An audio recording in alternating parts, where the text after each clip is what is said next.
Cool Figure TV. Revolutionary salute. Revolutionary salute. Like, share, subscribe.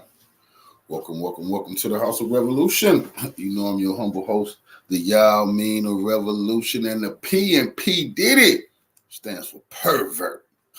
Before we get into that, be sure to wipe your feet. That means hit the like button, like, share, subscribe.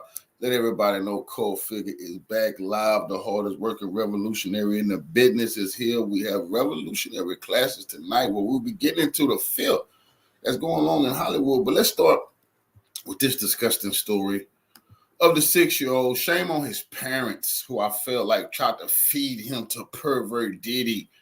But now Hollywood is talking about the 6-year-old who's coming out saying he didn't feel right in this picture. But shame on his family. But who knows what Diddy had on his mind.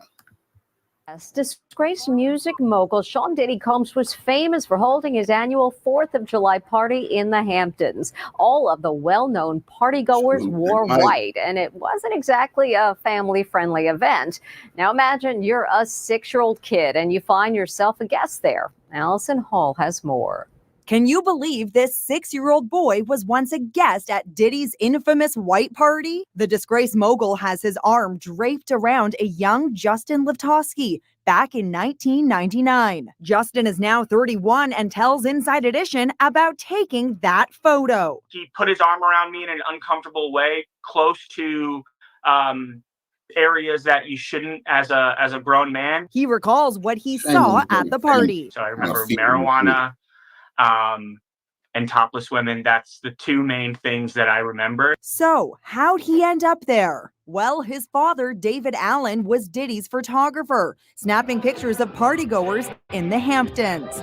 Justin's mom, Maya, was also there. She says the party was family-friendly at first, but then turned raunchy. People were getting high. There were girls swimming topless, young-looking girls that were, not dressed. We moved to another part of the house so that he wouldn't be exposed to what was going on. In later years, Diddy implemented a curfew for children. The kids have like an hour left. So get extra comfortable. But this thing turns into something that when y'all get older, y'all don't want to come to. I think he's a monster. All that type of talk is evidence. This dude was too high. This week, Houston-based lawyer Tony Busby says more than 120 people are coming forward with claims Diddy sexually abused them. Our youngest victim at the time of the occurrence was 9 years old. We have an individual who was 14 years old. We have one who was 15. Did Diddy assault you in any way? When you say assault, I don't know the exact definition, but he put his arm around me in an uncomfortable way. Diddy is now shame on his parents, but he put his arm around me in an uncomfortable way. He could be just chasing the bag, but why did his parents have him now trying to feed him to Diddy? And then he put his arm around you in an uncomfortable way. Then your daddy snapped a picture. I mean, come on, but this is So is it true that Bieber Fever want to come forward, Justin Bieber? They harassing the hell out of him, I'm pretty sure. They didn't ruin old Justin Bieber. Nobody thinks he's the latest man anymore. That's over with. 120 lawsuits that have just hit Diddy, all the other stories and all, his indictments and all of that. One of the things that was important that the attorney said yesterday during his press conference is that there are other very high profile people, even more well-known than Diddy, that have been part of this. And so this has started me deep diving even more into what is going on. And one of the major things, and I did a video on him before, but this is going to be more in depth. This is about Corey Gamble, who is the boyfriend of Kris Jenner, who is the mother of the Kardashians and the Jenners. Okay. So he has been a mysterious figure. He has some very close connections with everyone in the music industry and in Hollywood, and in particular, Justin Bieber, Jay-Z, and Beyonce. And it makes me wonder, is he the linchpin? Is he the person that has coordinated some of these things? We don't know, but it is very damning once you start to put together all of the evidence and all of the things, plus combined with the Kardashian family. There's another video I'm going to do, but I do believe, just based on what I've seen and what we know Kris Jenner has done with Kim Kardashian, where Ray J said basically that Kris Jenner choreographed or put together that entire tape, the SE tape between him and Kim Kardashian, that it was all Kris Jenner who had done it. So we know how disgusting and manipulative and power and money hungry that this family is. And it makes me believe that the Kardashians could be next on the list. And people also rumor Jay-Z and Beyonce. Yes, Corey CIA. Like, he didn't even have to say it. I know it. Hey. Not only was Corey Gamble extremely close to Kim Porter and Diddy, he was there. He was there when the coroners arrived to Kim Porter's house after 911 was called.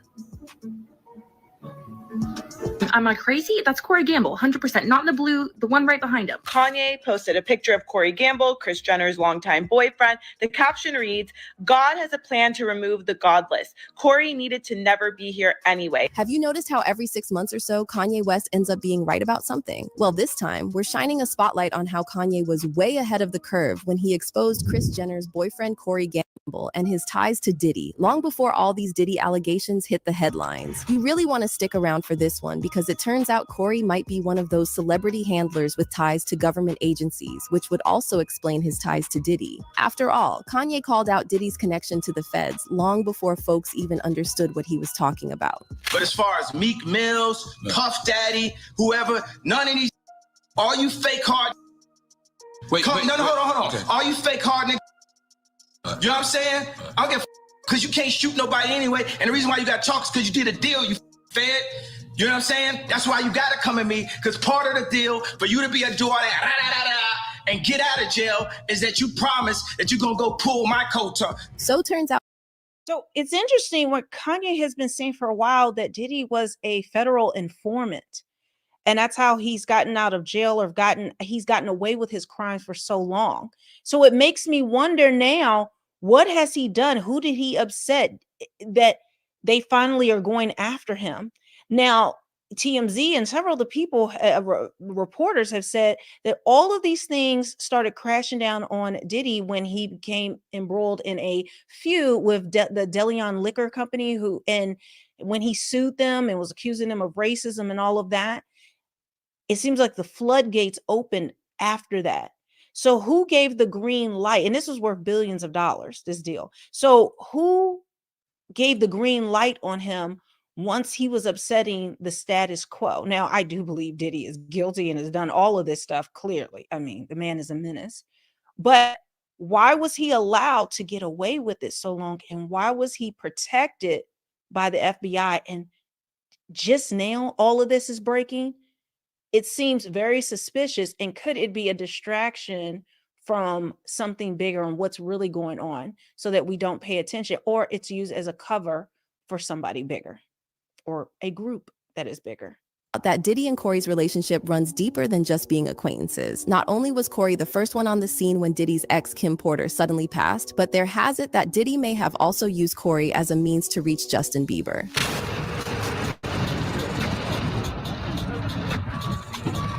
But Kanye West is the only person who's been shouting from the rooftops about how sketchy Corey is. For years now, Kanye has been dropping hints left and right, expressing his concerns about Corey's character and the potential risks he poses. In fact, Kanye went as far as banning Corey from being around his children. Now, if that's not a red flag, I don't know what is. So what exactly is Kanye trying to tell us about Corey? And how are Corey and Kris Jenner connected to Diddy? Well, buckle up, because we're about to break it all down. I have a feeling this man, Corey Gamble, is going to be part of the industry fallout that is happening right now.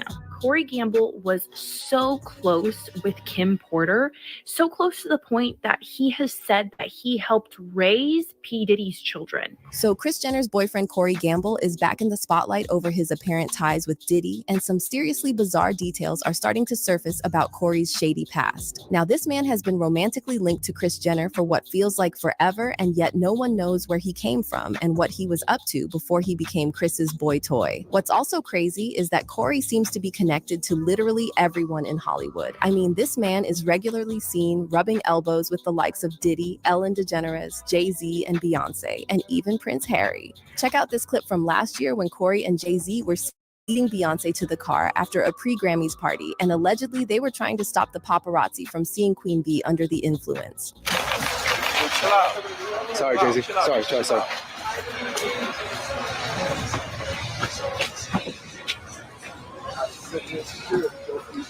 So why is Corey Gamble, who is just supposed to be the boyfriend of Kris Jenner, inserting himself in this situation with Beyonce and Jay-Z? Like, of all the people in the club, he's the person that's out there, interfering, I guess, with the paparazzi and trying to help. And Jay-Z and Beyonce allowing him even that close to do all this, to me, this shows a very, very close relationship, especially if Beyonce was allegedly drunk and they don't want anyone to see that. Well, they don't mind if Corey Gamble sees that and is part of that. So this is a man who has been around them intimately. Like, why is Kris Jenner's boyfriend acting like Beyonce's bodyguard? And get this, Corey has also been spotted riding on the Carters' private jet. But here's the million-dollar question. What does Corey actually do? Well, there's been talk that Corey might be some kind of Hollywood handler. But here's where it gets juicy. Why would Corey bother with being a handler for other celebs when he's in a relationship with Kris Jenner, who's basically his walking ATM? Well, some speculate that there's more to his handler gig than meets the eye. Rumor has it that these handlers might have a more covert role, and they're rumored to be tied to government agencies. Case in point, Kanye's former personal trainer, Harley Pasternak, who was recently exposed for being part of Canadian intelligence prior to getting a job as a trainer to celebs.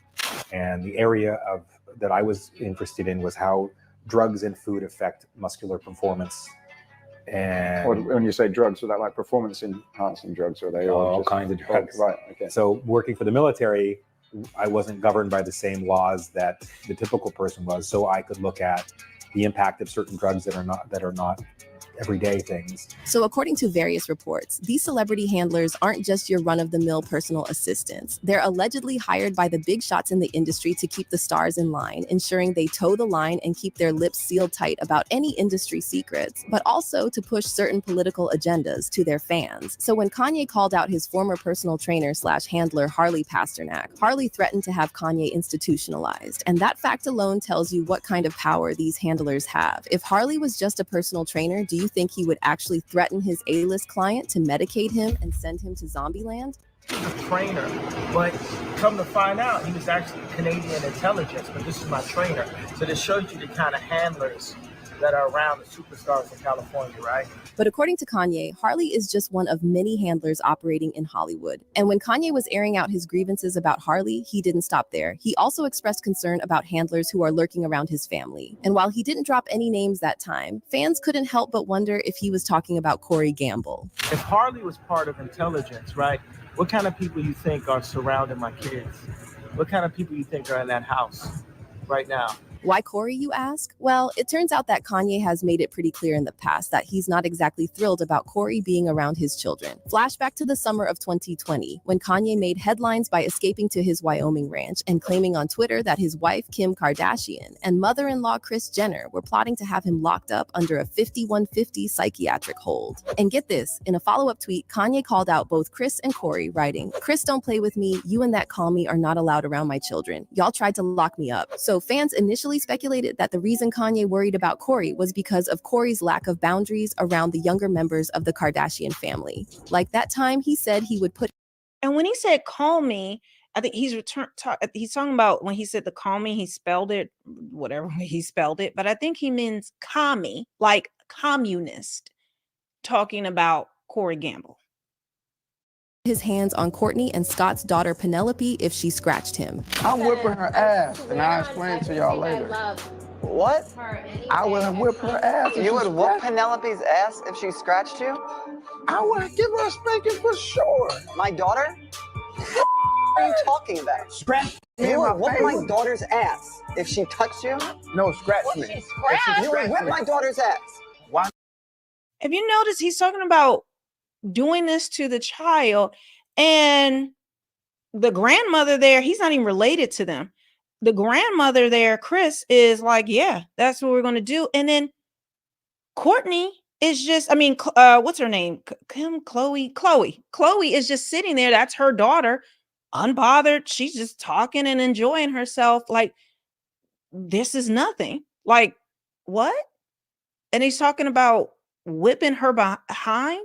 And this man isn't even related to your child. And he has that kind of authority.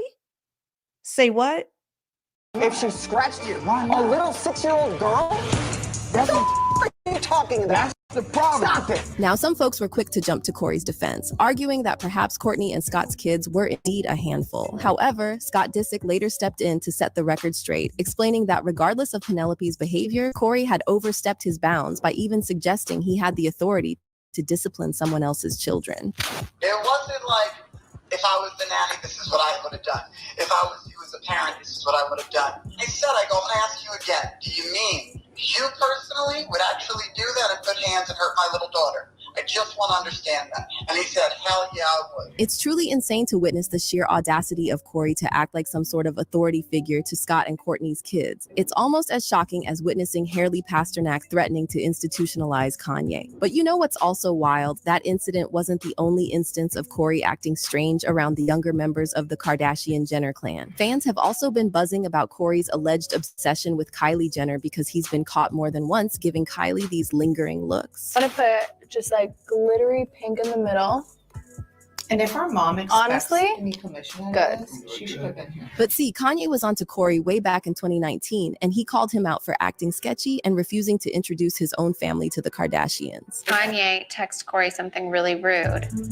Kanye was like, I think it's weird, like we've never met his family. But here's the kicker. Kris wasn't having any of it. She went full on defense mode and pointed fingers at her own family, accusing them of planting negative thoughts about Corey's mind. It's like she was trying to deflect any criticism away from Corey before people started digging deeper into Corey's background. However, Kanye didn't stop there. Back in 2022, Kanye came for Corey again, and this time he had a lot more to say. Kanye posted a photo of Corey on his Instagram and went off on him in the caption, calling him godless, and get this, he even brought up his connection to Diddy and Justin Bieber. God has planned to remove the godless Corey, Kanye said, needed to never be here anyway. Kanye then mentioned Corey's sketchy past, implying that he's a paid handler, and wrote, a nice person who used to be around Puff's family, then got around Justin Bieber, and then when Kris got divorced, he slid in. Kanye also revealed that he once personally removed Corey from his daughter's birthday party and added, we still never met his family, and I guess we never will. And then suggested that Corey is the one who got Kim linked with the liberals in a deep way, and added that he always felt Corey worked for the government or some shady corporation like the chemical company DuPont. Now, you know how Kanye always says something that sounds like the most outrageous mess you've ever heard, and then a few years down the line, it ends up being true. Well, it looks like this might be yet another example of Ye being proven right. So what did Kanye mean by Corey getting Kim linked with liberals in a deep way? Well, first of all, Kim Kardashian publicly endorsed presidential candidate Hillary Clinton, and Hillary happens to have ties with DuPont. Here's how. Ellen Coleman, who was the CEO of DuPont from 2009 to 2015, suddenly resigned in October 2015, just months before the 2016 Democratic primary. And then in June 2016, she endorsed Hillary Clinton's presidential campaign. Oh, and by the way, Ellen Coleman and Hillary Clinton share the same stylist, Nina McLemore, who specializes in pantsuits for corporate women. Now let's talk about Corey Gamble's connection to all this. So the first sketchy part is that you will have a very hard time finding any info online about Corey's background. He doesn't have a Wikipedia page, and there's literally nothing on the internet about his family. We don't even know for sure where he was born, although some websites claim he grew up in Atlanta, Georgia. Now, according to this article by Cosmopolitan, Corey studied business marketing at Morehouse College in Atlanta, and after graduation, he started working at Scooter Braun's entertainment and marketing company SB Projects. And as you probably know, Scooter later became Justin Bieber's manager. But here's where it gets even sketchier. According to Corey's profile on Kardashian's wiki, he was born on November 10th, 1980, so that makes him only 7 months older than Scooter Braun, who was born on June 18th, 1981. Now, Scooter's Wikipedia says he founded SB Projects in 2007 when he was 26. This means that in 2007, Corey was also 25 or 26. However, that Cosmopolitan article claimed Corey started working at Scooter's company right after graduation. So either Corey graduated really late or he went somewhere else for a few years after graduation before he infiltrated the entertainment business. Of course, it's all pure speculation at this point, but you gotta admit something doesn't line up. Also, for some reason, there is no information on Corey's LinkedIn about his year of graduation and employment history. By the way, that Cosmopolitan article on Corey was published almost immediately after another video of Kanye leaked where he was seen talking to someone on the phone and claiming that he knows for a fact that Corey works for the CIA. It's almost like they scrambled to get a head start in explaining who Corey is and where he came from.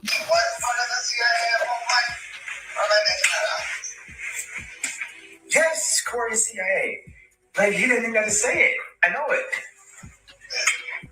CIA. Now, remember we mentioned Hillary Clinton's connection to DuPont? Well, turns out Hillary also has close ties with Scooter Braun. In fact, in 2015, Scooter hosted a Hillary Clinton fundraiser at his home in LA. So at that time, Corey was reportedly still working for Scooter, and just a few months before that fundraiser, he met Kris Jenner in Ibiza at a birthday party for fashion designer Riccardo Tisci. And guess who also attended this party besides Corey and Kris? Both Diddy and Justin Bieber. Mind you, Kanye was married to Kim at the time, and they were also at the party, which means Kanye had a front row seat to all these industry shenanigans going on behind the scenes. So anyway, the same year Corey met Kris at this party in Ibiza, the media started referring to Corey as Justin Bieber's manager, tour manager, and co-manager. It seemed like they couldn't agree on what to call him, and no one really knew what Corey's job was and why he was always hanging out with Justin. But y'all, are you ready to hear something even crazier? So word on the story is that Corey is deeply involved with Diddy and has been for years. Some sources have even speculated that Corey is Diddy's cousin, and while we can't confirm that for sure, we know for a fact that he's been part of Diddy's inner circle for years. And get this, besides Diddy, Corey was one of the first people at the scene when Diddy's ex, Kim Porter, died under very mysterious circumstances in 2018. How am I just now finding out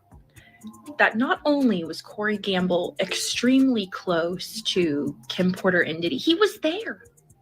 He was there when the coroners arrived to Kim Porter's house after 911 was called.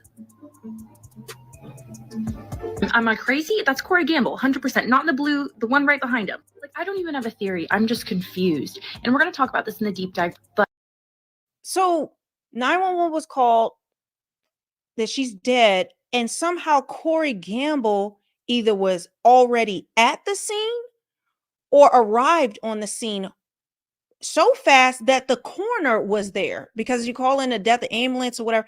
Who called Corey Gamble to come there, or was he already there? You already know that it is believed, alleged by many people and close to Kim and the general public, that Diddy is the person who had Kim Porter, his baby mother, killed. And the reason why is because she's going to write a tell-all book and expose all of the things he'd been doing, all the freak-offs and allegedly other murders that had taken place, deaths of other artists and other people. And that's a long list to go through. But she knew where all the bodies were buried because she had been with him for decades, or she had been, associated with him for decades. And it's interesting that, she had like something that was a very simple illness. She wasn't really sick like that. Like, it was just kind of like a walking pneumonia or bronchitis or whatever. And then the next thing and she actually, I believe, talked to Kimora Lee, who was her best friend, Kimora Lee Simmons, Russell Simmons' ex-wife, and had talked to her right before she died, and she seemed okay, or seemed to be getting better. She's just a little under the weather. She wasn't hospitalized. And the next thing you know, she's dead. And Corey Gamble, with this mysterious history, and basically introduced Diddy to Justin Bieber, because he was his tour manager under Scooter Braun. He's the one that got, Bieber to go to Diddy's flavor camp. And you know how messed up Justin Bieber is and all the rumors on what has happened with that. Suddenly, this man with this mysterious background, whom Kanye is saying is a CIA operative who has all these mysterious connections to Hollywood with no real job or pedigree for this, he's there. And it's believed that she could have been poisoned. And then this other guy who was Kanye's trainer talks about all the different types of drugs being military, that you're not under the same sanctions as, a normal person. And if he is also some higher up, some operative, it makes sense why he was there. To make sure, to either he allegedly helped to do this, he's the one that administered the drugs maybe that killed her, and then he also wants to make sure with the coroner, they probably, because the coroner ruled that she died from whatever that I got to look it up, I can't remember what it was, but it wasn't poison, that there was nothing nefarious that had happened essentially. But he's right there with the coroner, with the coroner's office. You can't ignore all of the circumstantial evidence. But Kim Porter, when she passed away, there was obviously discrepancies in police reports versus coroner reports. Another thing we know for a fact is P Diddy had her entire home wired with audio listening devices and video cameras. Was her passing caught on camera? Does Diddy have footage of Kim Porter passing away? I just don't get it. How has this man been everywhere, have connections with everyone, but he is really only known as Kris Jenner's boyfriend? Besides that, both Corey and Kris have been spotted at Diddy's parties many times over the years. By the way, when Diddy threw a party to celebrate what would have been Kim Porter's 50th birthday 2 years after she died, Corey was there and he shared a throwback photo of him and Kim on Instagram, writing, "Happy birthday, Kim Porter. I will always continue to thank you for all you and Diddy did for my life." As for Kanye, he obviously knew about Corey's connection to Diddy, which is why he mentioned in that post that Corey used to be around Puff's family. Now, this connection between Corey, Diddy, and Justin Bieber honestly seems so sinister, especially when you take into account how there's been a lot of speculation lately that Diddy may have done something horrific to Justin. Several disturbing videos are currently making the rounds on social media showing Diddy acting weird around Justin, and fans have been speculating that Diddy used the same MO on Justin that he allegedly used on Usher years back at his Puffy flavor camp. There's this infamous video recorded when 15-year-old Justin was sent to spend 48 hours living with Diddy, and no one ever bothered to explain what the purpose of this hangout was. Right now, he's having 48 hours with Diddy, him and his boy. They're having the times of their lives, like where we hanging out and what we doing. We can't really disclose, but it's definitely a 15-year-old's dream. I have been given custody of him. He signed to Usher. I had legal guardianship of Usher when he did his first album. I did Usher's first album. I don't have legal guardianship of him, but for the next 48 hours, he's with me. So and we gonna go full crazy. Going crazy. Crazy. And then I believe that was the last time Justin Bieber was innocent. And since that time, he had been on a very destructive path with drugs, getting in trouble with the law, getting arrested, just out in these streets. And even to this day, he's just really messed up in the head. He's worn Billie Eilish. He's cried about the industry. There's video of him in the club, supposedly with Odell Beckham Jr., topping him off literally on camera. Then they call him and he looks up. Like, there's a lot of disgusting evidence that this happened to him. And Bieber has been completely quiet about this arrest. And so has Usher. And Usher talked about he went through the same thing and he was signed over. He was his guardian. Huh? But we know Justin Bieber connected with Diddy with Corey Gamble and Scooter Braun. Again, we know that it is said that this is what they do. They will initiate somebody in Hollywood, in the music industry, through sex.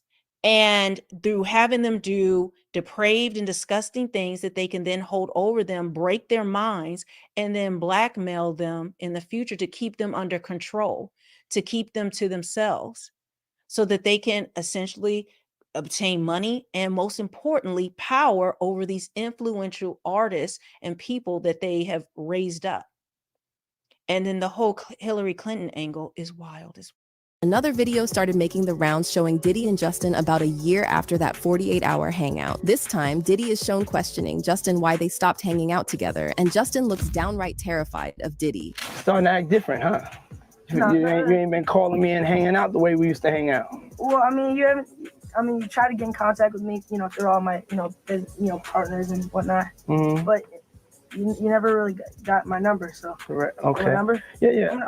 My number. Yeah. As you can see, Justin's behavior in this video is completely opposite from that 48-hour video where he looks so innocent and genuinely excited to hang out with Diddy. In this video, recorded just a year later, he looks completely traumatized. And now, in light of all these new allegations about Diddy, 2 more videos of Justin popped up on the internet, and they're seriously creepy. The first one shows Diddy giving Justin a pat down, like he's checking to make sure he isn't wearing any recording devices. And as you watch, pay attention to how Justin keeps glancing down and avoids making eye contact with Diddy. You don't need to be a body language professional to see that Justin is clearly feeling intimidated and scared of this man.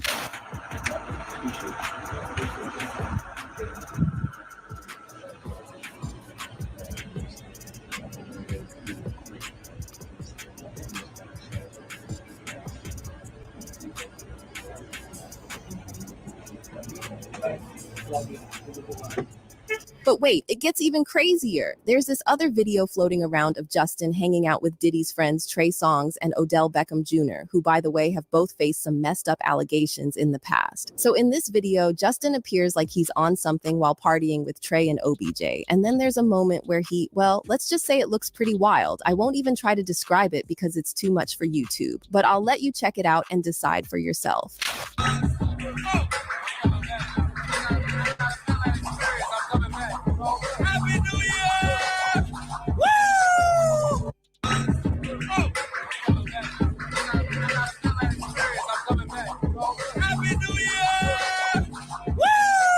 Now, some people cut off in that because of YouTube, but his head was down in his crotch area, and then he didn't realize he's being filmed, and they tried to let him, hey, and he sat back up. And there's been Trey Songz has had actual sexual assault lawsuit against him. He's partied with Diddy a lot. And then Odell Beckham Jr., it has been rumored for a long time that he likes men, that is allegedly. But then also keep in mind that Kim Kardashian dated him about a year or two ago, probably about a year ago, and was trying to just be with him so she can have another baby. It was just a very odd dating. They didn't really were dating. It was just like this industry connection almost, or like she said that I want a baby by this man, and so she got connected to him. But again, they're all connected. But look at Justin, and he always talks about the demons he's fighting, his music. I mean, he's just like messed up. And you can see where, I mean, a lot of kids get messed up in the industry, and usually it's because of how they were used sexually by that industry and by the adults, by the people who were supposed to take care of them. And again, tying it back to the Kardashians, Corey Gamble is the one that set this all up. Are speculating that Justin was just indulging in a little nose candy in this clip. However, others pointed out the way Odell moves his hands after Justin gets up. And let's just say it looks like they might have been up to something else entirely. Now, circling back to Kris Jenner and Corey Gamble's connection to Diddy, as I already mentioned, these two were regular guests at Diddy parties. In fact, both Kris and Corey still follow Diddy on Instagram. But get this, Kim Kardashian unfollowed Diddy just 24 hours before his houses in LA and Miami were raided by Homeland Security last month. So after looking at all these facts, you really can't deny there's something very sketchy about Corey Gamble. So when you take into account Kanye's recent comments about Corey being CIA and Corey's connection to Diddy, you really can't help but wonder if Corey is much more than just Kris Jenner's boyfriend. Either way, the truth always comes out eventually. So yes, the truth comes out. And now listen, what disappoints me is that this is part of this government thing. We will never find out, because even in lawsuit, just like with Cassie, if you settle a lawsuit and then the person signs the NDA, they still can testify, okay, in a criminal trial. So Cassie is free to do that in a criminal trial. Okay, the NDA does not block you from, talking about crimes that were committed against you or witness or being a witness to it. So, but if anything is on the Kardashians, the tapes, and they know they're shopping around and trying to, a lot of Holly weirdos are trying to buy their tapes from, from these sources, buy off these witnesses, have them sign NDAs. If this information goes to the feds, will it be a cover up somehow because of Corey Gamble or any other handlers that are there? Or are we going to see the feds actually expose all of this information? Or will it just be too great? There's too many important people connected to this that they're going to try to hide it even more. But guys, leave a comment below. Let me know what you think about this, and I will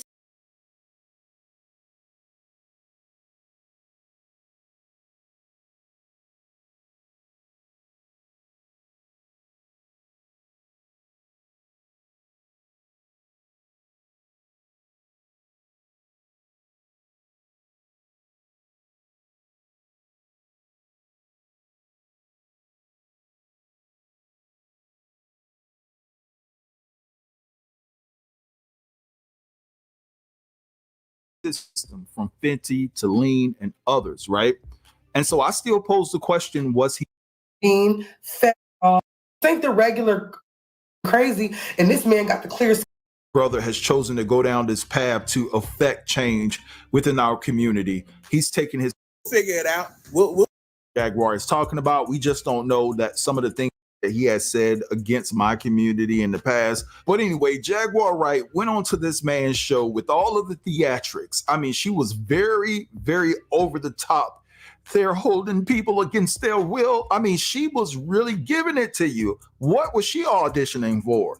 I mean, it was hilarious to me. It was a cackle, not what she was talking about, because listen, there are victims involved in regards to what Jaguar is talking about. We just don't know that some of the things that she's saying, is it factual or is it things that she's made up based off of the fact that she's not where she wants to be as far as her career. Now, I happen to be one of the individuals that gives Jaguar some grace here, because listen, if I'm getting information from an industry plug and she was in the industry heavy once upon a time, I'm pretty sure that people have talked to her. I'm pretty sure that she's witnessed some things, right?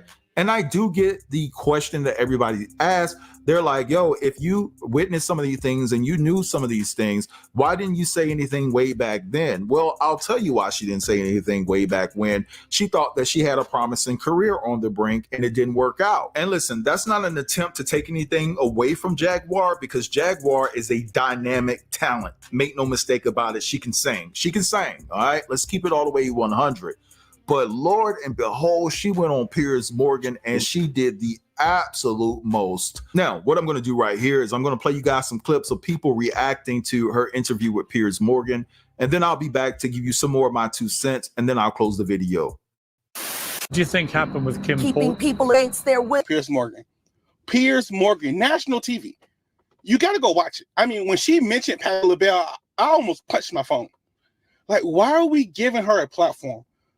I mean, at some point, y'all tell me if I'm tripping. At some point, it goes from being a victim to being an accomplice. All these years, decades and decades, as she stated in this interview, you knew all this information, but yet I have not seen that one police report. When is someone going to ask her about that? She's profiting off of victims. And it's crazy, because if you ask her about what happened to her, she will not tell you.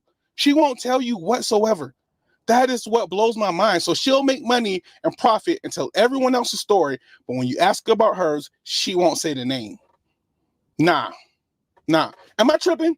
Please let me know if I'm tripping. Jaguar Wright told us that Jay-Z won't be able to stay silent about his connection to Diddy. And baby, she wasn't lying, because Jaguar Wright was just on Piers Morgan exposing the out of Jay-Z. Jaguar Wright was calling out Jay-Z for his silence, saying that now he's going to have no choice but to talk because he has connections with Diddy, R. Kelly, Epstein, and Harvey Weinstein. She also said that she has victims that have video footage of these freak-offs and what they do to people, and she said that she saw what Jay-Z and Beyonce were allegedly doing to people.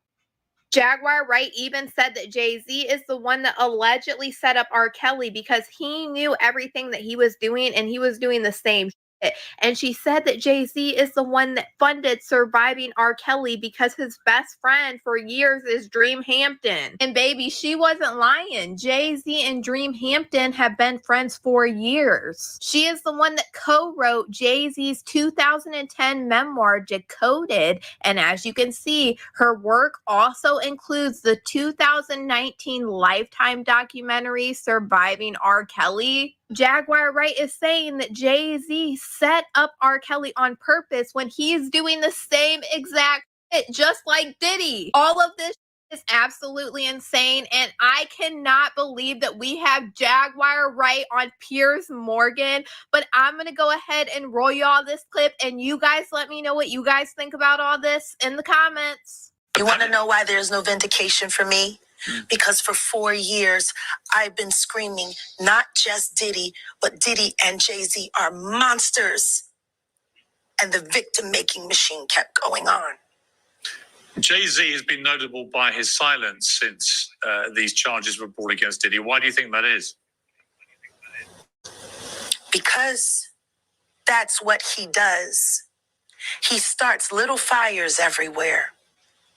Forces everyone involved to go and carry water while he sneaks away without a response. That changes now, Sean. You must respond. You have no choice. Harvey Weinstein, Jeffrey, Robert Kelly, Sean Combs have one person in common, professionally and privately. Sean Carter. This has been a fist of tyranny that has been punching through our culture and our society for decades. It must stop. These charges against Diddy, which if he's found guilty of all this, he's never coming out of prison. How dangerous do you think? Thank God. How dangerous do you think he is as a person? I think he's one of the most dangerous people I've ever met. Everyone knew he was the devil. He's been the devil for 30 years. He's been covered and protected by not only Clive Davis, but Lucian Grange. He was selected to be the demon that he is to keep the culture in line so the industry could continue to bid for all of its precious jewels. We have too many lost. The list of lost is ridiculous. And everyone knows Diddy was selected for this job. Do you think that if he's cornered in the way that he's been now, that he may start revealing things about other people? He has no choice. His ego and his addiction won't allow him to do anything different. Anybody who thinks he's not going to talk is crazy. He's got everybody on tape. They all know it. It's a mess. Dream Hampton spearheaded the Surviving R. Kelly campaign, which fueled the Me Too campaign. And that was all funded by Sean Carter to make sure that Robert Kelly went to jail. Get his lick back. Why is nobody understanding that Dream Hampton was being financed and ran by Sean Carter? They were able to go and get all of these witnesses because he was there with Robert Kelly. How does Jay-Z sit down with Gayle King and she not ask him one question about the intersection between him and Aaliyah and Robert Kelly? This is insane that people keep refusing to see what's right there. How many victims potentially do you think there could be? Thousands. Thousands. I've talked to hundreds that I deal with still myself. I have 3 victims right now who are willing to give testimony about not only what Mr. Carter has done to them, but his wife as well. They're a nasty little couple. They do nasty things. What do you think happened with Kim Keeping Porter? people against their will. Putting people on planes while they're unconscious, just like Aaliyah got on that plane. Unconscious. There's a lot of things that people don't want to talk about. Baby, Jaguar Wright done made it to national TV, and she telling on everybody. She done made it off that big blue couch on YouTube to the Piers Morgan show, and she's singing like a canary. She talking about Jay-Z, Beyonce, Diddy, Aaliyah, I'll be sure, and her connection to Kim Porter. When she got to talking about Jay-Z and Beyonce, I ain't never seen Piers Morgan try to get somebody off their damn show so fast. Now, I am a bit curious to know why the media is now reaching out to Jaguar Wright about her experience from what she's either witnessed or gone through in the industry based on the things that we've been hearing about Sean Combs, allegedly.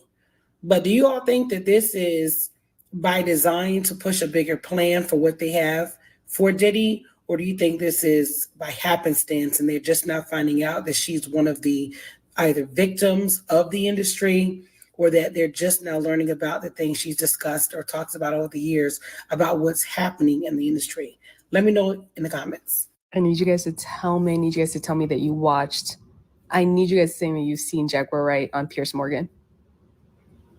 I need you guys to tell me that that's not is that an SNL skit? Like the way, and the thing is, y'all know I was deep in the Diddy, the whole thing. I was following, I believe Jaguar, but yo, why is she like this? Thousands, if not thousands. I've got 3 victims right now that are ready to confess what happened with Mr. Carter and his wife. They're a nasty little couple. Jaguar, please. No, I need Bowen here ASAP. I need Bowen doing the Jaguar Wright. Yeah, I need his impression right now. I'm surprised they haven't hit that. I'm sorry. Go watch what she was also wearing. Again, I'm not taking away from the story and what she's telling us because this is serious. It's not a joke. But why does I am just like, please, it needs to give serious. Please be serious. But when she's being serious, I can't tell. All right, Patriots. The confessions continue. I've got more tea to spill on P Diddy, and this one ain't pretty, because it involves one of your most favorite television talk show hosts, Steve Harvey. Yes, apparently there's a little birdie going around Hollywood saying that in the late 90s, Diddy, which I know about this because I had a friend who worked detail on the party, invited Steve Harvey to one of his famous freak-offs and then recorded Steve Harvey in a very compromising position with somebody else, if you know what I mean, which doesn't bode too well for Mr. Family Man, you know what I mean? So the freak-off situation got pretty crazy. There was a tape circulating. I have seen the tape. But the problem here is Diddy has been blackmailing Steve Harvey for the last 25 years, including, and this is also some reports that I've been able to verify, Diddy was dating his daughter as well as Diddy's son was dating his daughter. And people said reports that Diddy was using her as an ATM machine. It's disgusting to my core to hear accusations like this, and I have to confess this to you people, but the truth must come to light. And all these disgusting stories will be heard. So let me tell you something, folks. If you don't believe this, Do your own checking out there. Do your own research and then come back to me and see that I am revealing to you the truth. And I will continue to shed light on all of my beautiful patriots out there. And thank you. I am now at 11,000 followers and I couldn't be happier. Thank you to all of you wonderful patriots in TikTok. Please keep following me. Like I said, my dream is to one day be a comedian. But until then, I will work for this country and you, patriots. Over and out.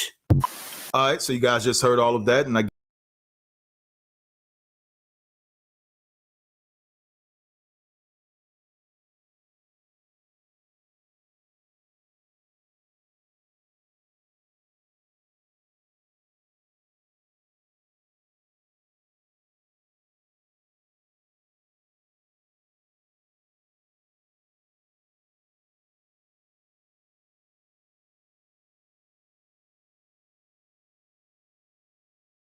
mainstream media. This might be the biggest exposing that we have had thus far. The things I'm going to read to you, I'm going to play for you, are shocking. This is the first of its kind. Nobody has gone on mainstream media and has called out celebrity names this big, probably ever. What up? It's your boy, Trying Out Loud, and I'm back with another episode. All right, it's Friday morning, my favorite day of the week. Y'all know how I get down, but before we kick off the weekend, I got a good show set up for you guys. All right, I got 4 lead stories. We're going to kick it off by having a YouTuber insider that was on the Piers Morgan show calling out Jay-Z and Beyonce. Trust me, stay tuned. You guys are going to want to hear this. It's probably one of the most explosive accusations we have heard thus far with all of this Diddy and Hollywood and hip-hop stuff that we got going on. After that, we're going to go into our second lead story. We're going to talk about the author that wrote the memoir, the Kim Porter memoirs. I sat down and watched a 2-hour interview. I'm going to give you some of the shocking details of that interview. Our third lead story, I'm going to give you guys an update on Diddy's bail. He might be getting out of jail next week. I have the update from Megan, my friend Megan, who is a trial journalist and following all of the hip-hop trials. Then our fourth lead story, I'm going to give you guys an update on Cassie. She says that she is hurt by all of the baby oil and meme jokes. Then when we're done with lead stories, we're going to jump into quick news. We're going to talk about Cardi B, Russell Simmons, Bank of America, Common and Jennifer Hudson, Eminem, and Sydney Starr finally getting her surgery. Then when we're done with quick news, we're going to jump into question of the day. And as always, we're going to close out with a little bit of sports news. Y'all know what time it is. Turn your TVs, your radio, or your devices up. I'm about to start this show. Let's go. Jaguar Wright claims she knows victims of Jay-Z and Beyonce. She says they're a nasty little couple that does nasty things. All right, in the a month and a half that we've been talking about these Diddy allegations and Hollywood and everybody being exposed, I think this might be the biggest exposing that we have had thus far after Diddy. Jaguar Wright is literally naming names and calling out Jay-Z and Beyonce. I have all the clips and I'm going to run them down for you guys right now. All right. So before I start, I just want to read a little bit of the article. All right. It says, while eyes were on Diddy as he faces his legal woes, Jaguar Wright claims that Beyonce and Jay-Z have victims also. Actually, sorry, before I start, I just want to say something to you guys. This is the Piers Morgan show. Piers Morgan is mainstream media. We have a lot of people on YouTube and Twitter and platforms that have these shows, kind of like mine, that, you know, you can get away with saying things that may be a little bit more salacious than mainstream TV. For Jaguar Wright to go on Piers Morgan and say these allegations, the things I'm going to read to you, I'm going to play for you, are shocking. This is the first of its kind. Nobody has gone on mainstream media and has called out celebrity names this big probably ever. Nobody. This is the first time we're hearing the name of Jay-Z and Beyonce on mainstream media. Piers Morgan was on CNN. Piers Morgan is mainstream media. That's why this is so huge, okay? Just to give you context. All right, Jaguar Wright claims while on Piers Morgan Uncensored that there are thousands that have yet to come forward, and she specifically knows 3 of them. She calls Jay-Z and Beyonce a nasty little couple who does nasty things. She also alleges that they both hold people against their will and puts them on planes unconsciously, and she's making reference to Aaliyah's death during her fatal plane crash. Okay, that's one. I have all the clips. Just hang on. Let me just get through these articles, and then I'm going to start playing clips for you, okay? Where is the next one here? All right, here it is. Jaguar Wright didn't hold back as she appeared on Piers Morgan Uncensored, where she doubled down on her long-standing accusations against both Sean Diddy Combs and Jay-Z.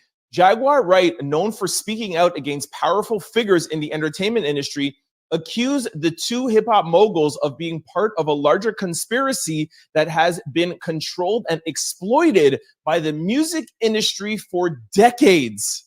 Stay with me. For the past 4 years, Jaguar Wright has been vocal about her accusations, but the recent charges against Diddy have put a spotlight on her claims. She slams Jay-Z for his silence in the wake of Diddy's legal troubles, accusing him of avoiding accountability. Jay-Z has been notable in his silence since the charges were brought against Diddy, Piers Morgan noted, to which Jaguar Wright says yes. Okay, so those are the 2 quick articles. Let's jump now into the actual video that I have, okay? Also, to be fair, I'm going to read a little bit of Jasmine Wright's background after, but let me just get through the whole thing, okay?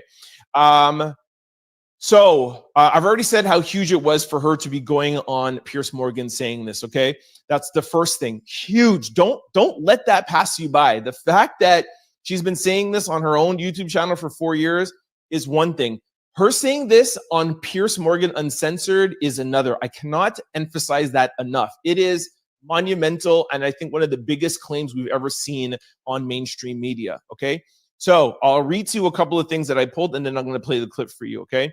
So she calls out Jay-Z and Beyonce. She says that there are over 1,000 victims. She says that she knows 3 victims that are willing to testify against Jay-Z and Beyonce and the things that they have done.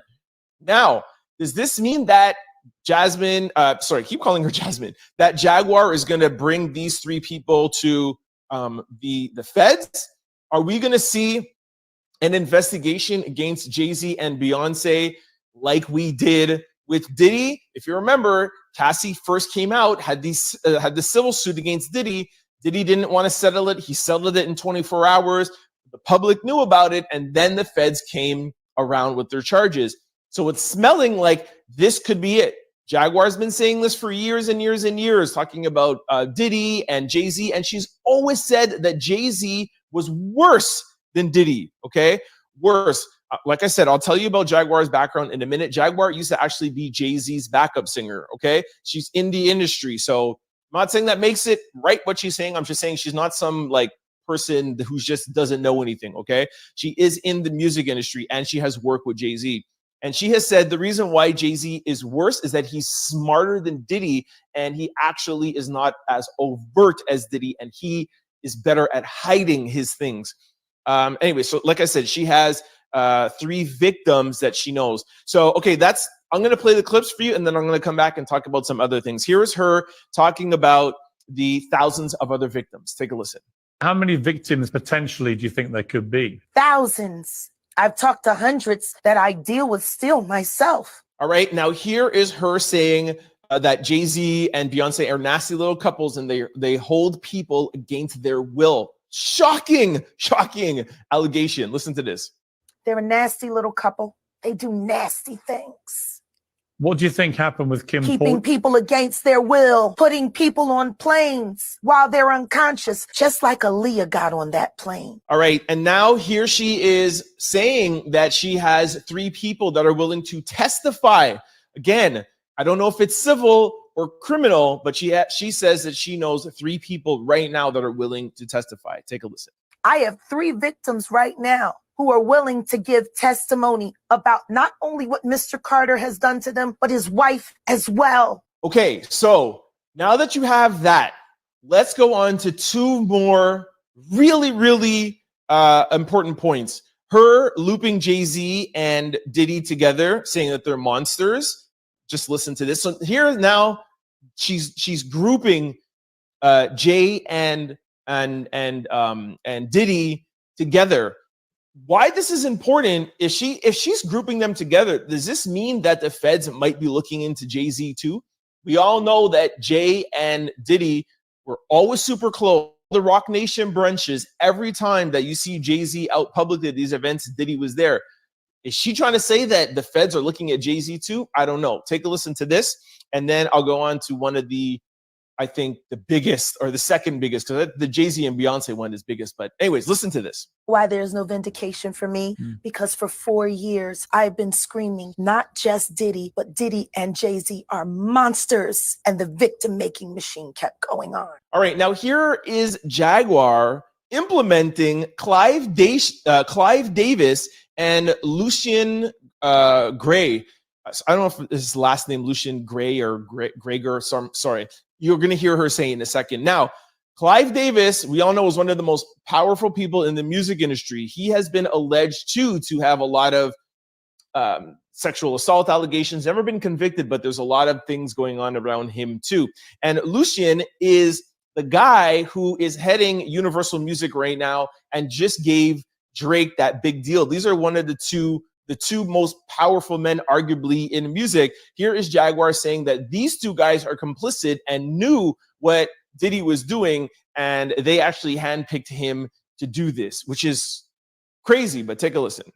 Harvey Weinstein, Jeffrey Epstein, Robert Kelly, Sean Combs have one person in common professionally and privately, Sean Carter. This has been a fist of tyranny that has been punching through. He's been covered and protected by not only Clive Davis, but Lucian Grange. He was selected to keep the culture in line so the industry could continue to reap it. So there you have it. That is Jaguar Wright on mainstream media, Piers Morgan Uncensored.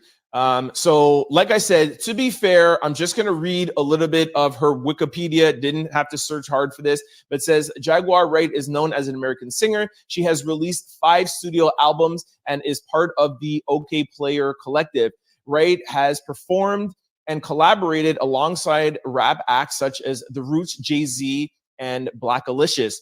She was born in New Jersey and she moved to Philadelphia at 12 years old.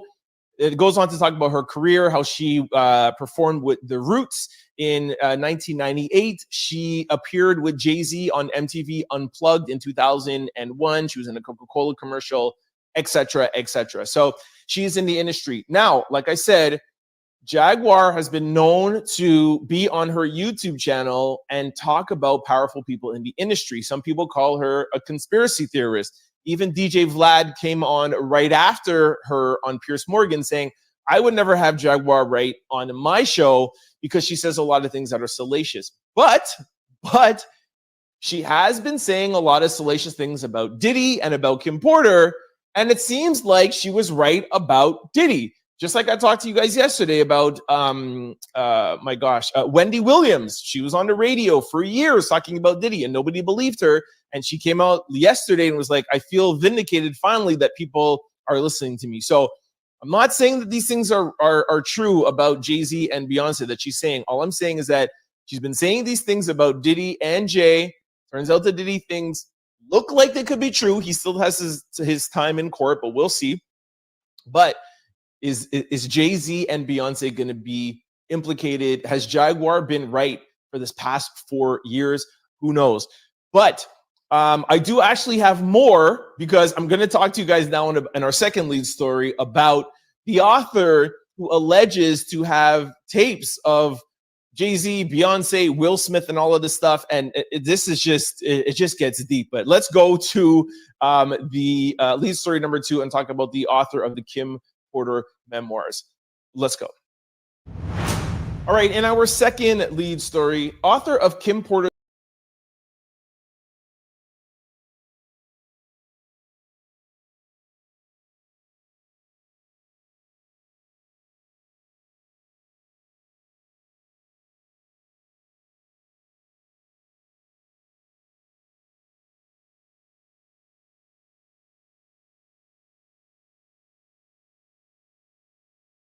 Act bad, act bad, act bad, act bad, act bad. Hey, Kevin, when you hosted for Diddy, did you catch any baby oil? Come here. You go get some girls. So you be in the bedroom with some girls. Get some girls up here, please. First and foremost, I'm not getting in the bed. You asking the wrong person the wrong question. That's like your question. Say pause. Don't acknowledge this.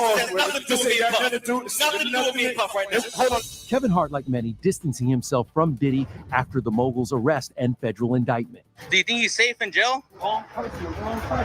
The reason Kevin is getting questioned is because of this newly rediscovered footage of him hosting a Diddy hotel party back in 2010.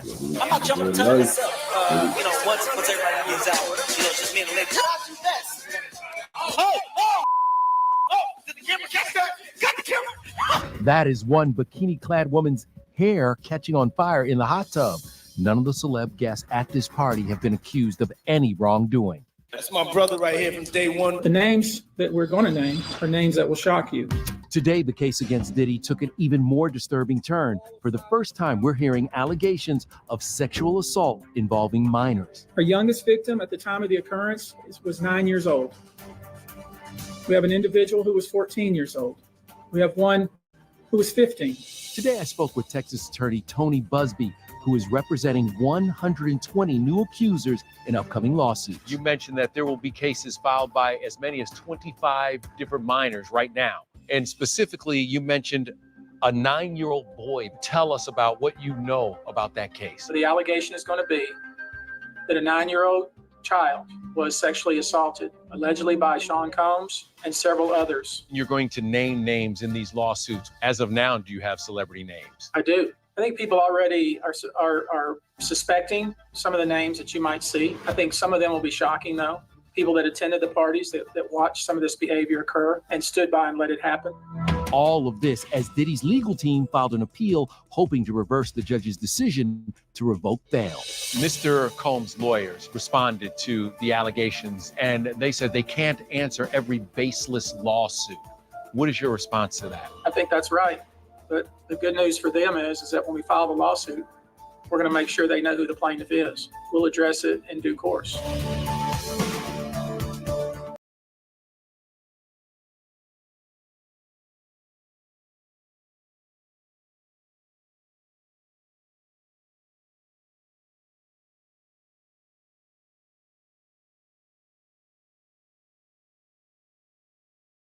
I wasn't there. I ain't have nothing to do with that. They made a song together called Not Guilty. Anybody that knows what happened to my girl that me should not be home.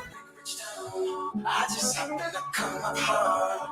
I just come from the poet's part. Legal or illegal, baby, I gotta make it right like city life. I gotta make it rich town. I just want to have a word with him. I'm walking away. It's like, man, I'm pictured in your car. First, you ask questions first, and you ask questions later. You just know I'm always right. It's like when I'm right, I'm right. And when I'm wrong, I could have been right. So I'm still right because I could have been wrong. Say it again. Right, I'm right. When I'm wrong, I could have been right. So I'm still right because I could have been wrong. I could be wrong right now, but I'm right. Hey you guys, welcome back to my channel. Welcome back to Since Day One. Before we get into this video today about Sean Diddy Combs, as well as Britney Spears and Jay-Z, and also today we have in attendance Meek Mill and Mary J. Blige, the Kardashians, DJ Khaled, Reverend Al Sharpton, Bishop T.D. Jakes, Naomi Campbell, Kim Porter, Beyonce, Neo, Lou Taylor, Nicki Minaj, Kris Jenner, and last but not least, we have Tupac and Biggie Smalls. And before we get into this video today, you guys go ahead and like the video, comment down below, and if you are new, smash that subscribe button to take flight with us. Fake love, I don't need it, you can keep it as a fact. I had to make up my mind. I took the weight on my shoulder.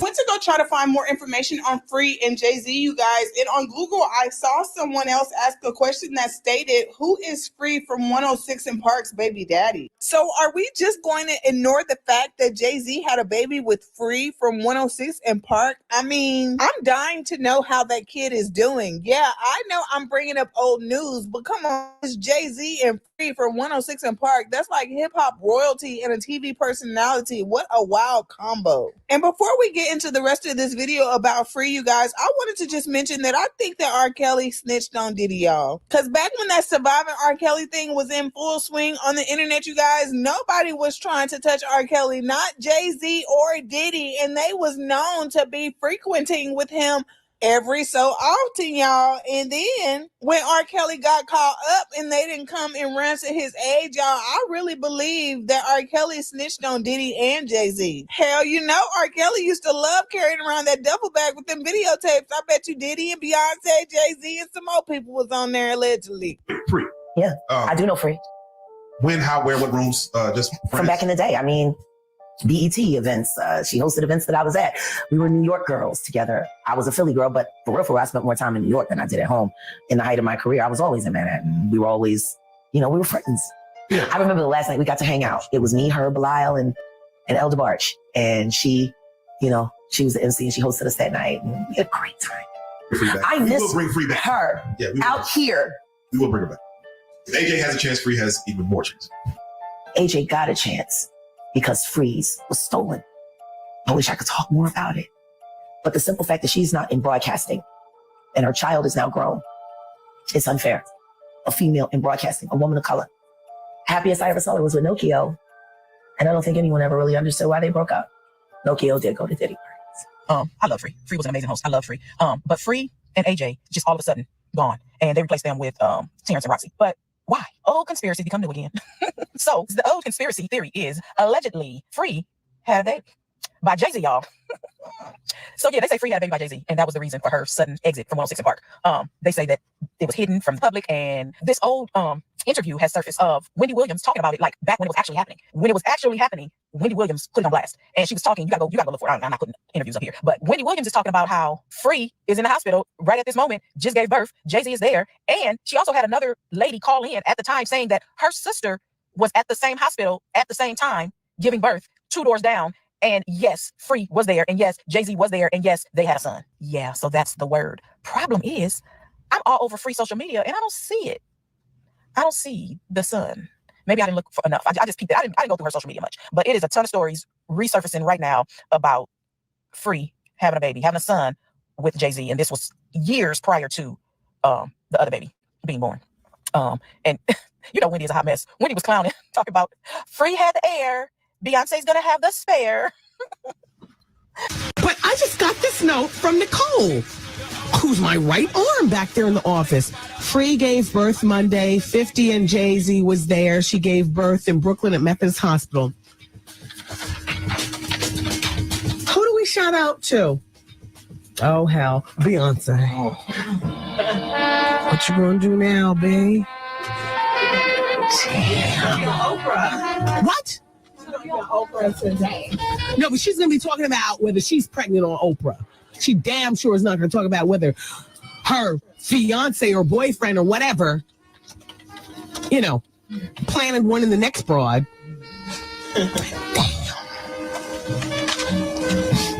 Was it a boy or a girl? Oh, we're twins. I try to bust a nut, he bust a nut. Oh, he's held it down in the fashion world with Rockaware and his very own Reebok shoe. He owns an elite sports bar, the 4040 Club, and he has had his own record label for years. All right, he's here today to introduce us to his latest group to come up from the Rockafama family. Make the noise for Jay-Z! Jay-Z in the building. It's Solange on the countdown. No doubt. We're going to take a moment, y'all, and check out the new releases for today. Remember, when it comes to new music, goody got it. We're going to start it off with Jay-Z. 106 Apart, BET's Top 10 Live. Got Jay-Z, Solange. Beyonce up in the house. No doubt. Now, Beyonce, Kelly has her album. Are you working on your solo album? Is it coming out soon? Yeah, I'm in the studio right now. Hopefully it'll be out in February, March. You got a single yet? I'm still working on it. I want to do a little more before I decide what single I'm going to do. But I'm very happy for Kelly also. If y'all don't have her record, go and get it. It's the bad part of the show because we got to say goodbye to Jay-Z, Solange, Beyonce right now. We got to thank y'all for coming through. Anything y'all want to say to the people? Back, though. Holla. Holla. Nah, we appreciate all the love out there. And pick up the blueprint too. Pick up Salon CD. AJ got a Christmas party at Cheetah popping off. See, there you go. AJ gonna be there? Yeah. Performing live. The fly's out. Surprise performance. Wow. Yeah. Performing live. The fly's out. Surprise performance. Wow. Yeah. Performing live. The fly's out. Surprise performance. Wow. Yeah. Performing live. The fly's out. Surprise performance. Wow. Yeah. Look out for that. B, you got anything to say? Thank y'all. Nice to be here again. All right. Free from 106 in Park took to her social media, you guys, as of 12 days ago. And this is what she had to say. She's so beautiful. Black don't crack, baby. I miss you, Free. I ever feel like a change in your body, your system, and your soul, and you can feel the change. Like you literally feel it. And so you have to acknowledge it. I literally, for the first time, am okay. This is crazy. Hold on to your seats. I'm okay with being disliked. I'm cool with it. I was not put here to be liked by everybody. My name is Free. Powerful word, no matter how you spin it. How many synonyms you use to discredit it. It's powerful. So that was the voice of Free. Y'all know Free, Miss Marie Wright from 106 in Park. Now, me, I graduated in 2000, y'all. Now I'm telling my age. However, I'm very familiar with Free and AJ. Free was the shit, okay? Honestly, back in the day, she used to give me Mary J. Blige vibes. But while I wanted to do Inside the Mindset of Free, it is all in collaboration with everything that's going on right now. You don't know who Free is. You probably don't even need to be on my TikTok because you're too young. But she is another very beautiful, talented, intelligent woman whose career was just completely decomposed and demolished by the powers that be. Let's get into it. Let's get to the tea, okay? Allegedly, first of all, Wendy Williams, if she was here while all this shit was going on, oh my God. Tell me we don't need Wendy Williams right now. We do. She, put it out there when Free had a baby with Jay-Z. After that, she got kicked off of 106 in Park. We ain't heard from Free. That footage that you just heard of her talking, that was 8 days ago. I really feel like she feels free, ironically, to speak her story, to tell her truth. Because, universal law is you get what you put into this world, you get that back. And I think she's starting with Diddy, starting to see that the walls are coming down. I want y'all to take a look at this clip from 106 in Park with Beyonce and Jay-Z raggedy ass was on there.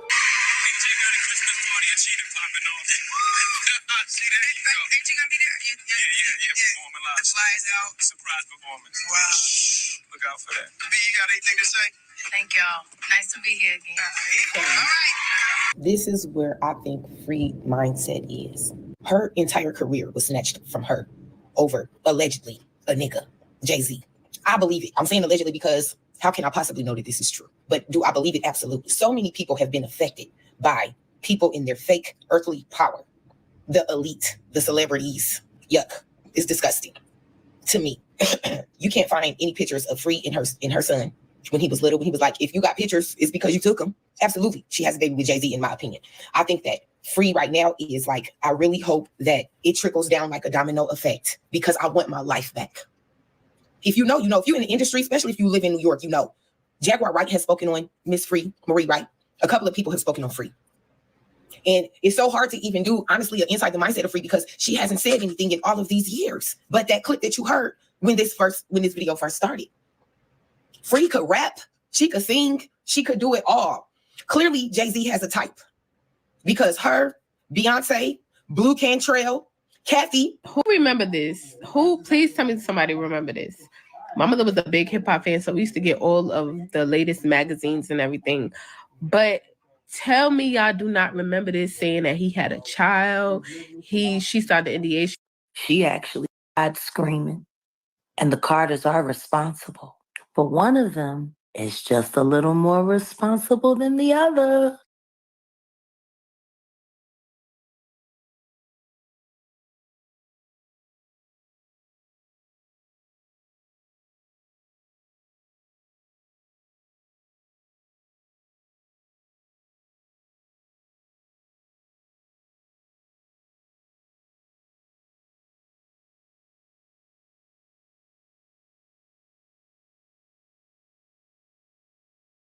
Here's what I'm gonna do for this. I'm gonna go over 10 names plus a bonus of the people that I think is gonna get caught up into this P Diddy thing and why. You know what I'm saying? I got my reasons why, and some of it is because what they say, hurt dogs holler or kick dog, whatever it is. But look, it's real. You know what I'm saying? And this is a real serious thing because I'm gonna tell you what's gonna happen when these arrests start, coming to fruition. People gonna be really surprised and hurt and shocked because the problem is a lot of these people are idolized by a lot of people, and you just can't. When how you got a celebrity or somebody you admire, or even if it's a friend, or sometimes our kids, they do things you think, nah, they didn't do that, but yeah, in this case they did it. You know what I'm saying? So I'm gonna go over some of these names. I'm gonna cover Boosie, LeBron James, Marlon Wayans, Lecrae, the Christian rapper guy, Jamie Foxx, TD Jakes, Ray J, Jay-Z, Mace, and Gene Deal. The bonus is J-Lo, and I'll tell you why. I think y'all should be able to figure that out. But let's get started with Boosie. And the reason why I say Boosie is because Boosie was so quick to jump up and support P Diddy. And it just, I don't know, I said it in a couple of different videos, but this Boosie thing, supporting P Diddy with this mess, is really, the Boosie thing is really disturbing, because you know good and well that that's wrong. And you know what takes place at these parties. You know that it's drugs and alcohol and pink stuff. I don't know what the pink stuff is. I'm lost. I don't know what that is, but y'all know what that is. You know what I'm saying? And so the fact that you're willing to support him through all of this is crazy. And then, then you got these rumors going on that's saying that he was arrested because he was gay. No, he wasn't arrested because he was gay. If that's the case, everybody on the list need to be arrested first, because they probably just as gay as he is, or gayer. You know what I'm saying? But no, he had no business supporting that. So I think that Boosie is kind of stepping up and saying that because he preparing himself and others for what's going to come, because he know that he got some smoke coming his way eventually too, because he done threw some parties. He done threw some nice little freak parties. Don't know what took place. Again, I'm insinuating, and I got a right to do that because of, the things that I've saw, you know what I'm saying, and the things that I've heard you say about this whole situation. So I'm gonna put Boosie on the list. I think that he might be one of the people that's gonna get cracked up. Let's go on to old LeBron James. Now, this one, a lot of people might say, no, man, you hating because he the king. I don't care how good he is in basketball and how long he been in the NBA. I mean, he got the gray beard and stuff jumping off, and he's still hooping like he's 20. I don't know, something fishy about that. But I do know, let me tell you what I do know. I do know that LeBron James sat up there on the live and was supporting this guy, right? And, ain't no party like a P Diddy party. No, ain't no party like a Diddy party. So Yeah, that's what's up. Yeah. Yes, sir. He even told his kids, hey, come talk to him, come holler at him. Hey, go get your brother. Get on, man. Come here. Bro, real quick, bro. Why do you want your kids talking to P Diddy? I don't know what you. Now look, you can say, but maybe he didn't know what was going on at the parties. Well, but he was at the parties. You see, he was at the parties. That's how he know ain't no party like a P Diddy party, because he was there. And if you there and you LeBron James, which at this particular time you probably a bigger deal than P Diddy, you getting it in, you know what I'm saying? Plus, you was dancing around and rapping and, all that.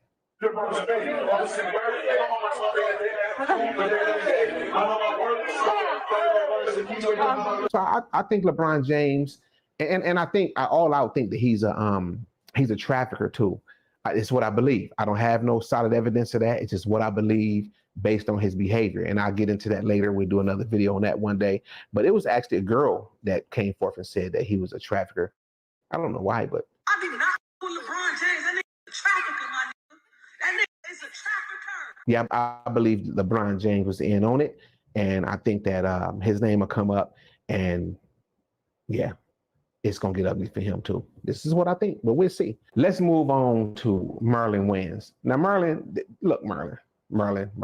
We believe that Marlon Wayans was involved and he know what's going on. I mean, he admitted he was at the party. He did do that. He admitted he was at the party, and he also said that, you know, this stuff must have took place the minute after he left. Marlon, you been to the Hollywood parties. What's going on at these Hollywood parties? I left early. So they waited for me to leave? Like, all right, good. That Wayans nigga's gone. Yeah. Marlon, come on, man. Just say you was at the party, you regret it, and you're gonna go for a plea bargain when they come get you, because you was there too, and you saw these things happening. You knew they was happening. It's called conspiracy. That's what that's called.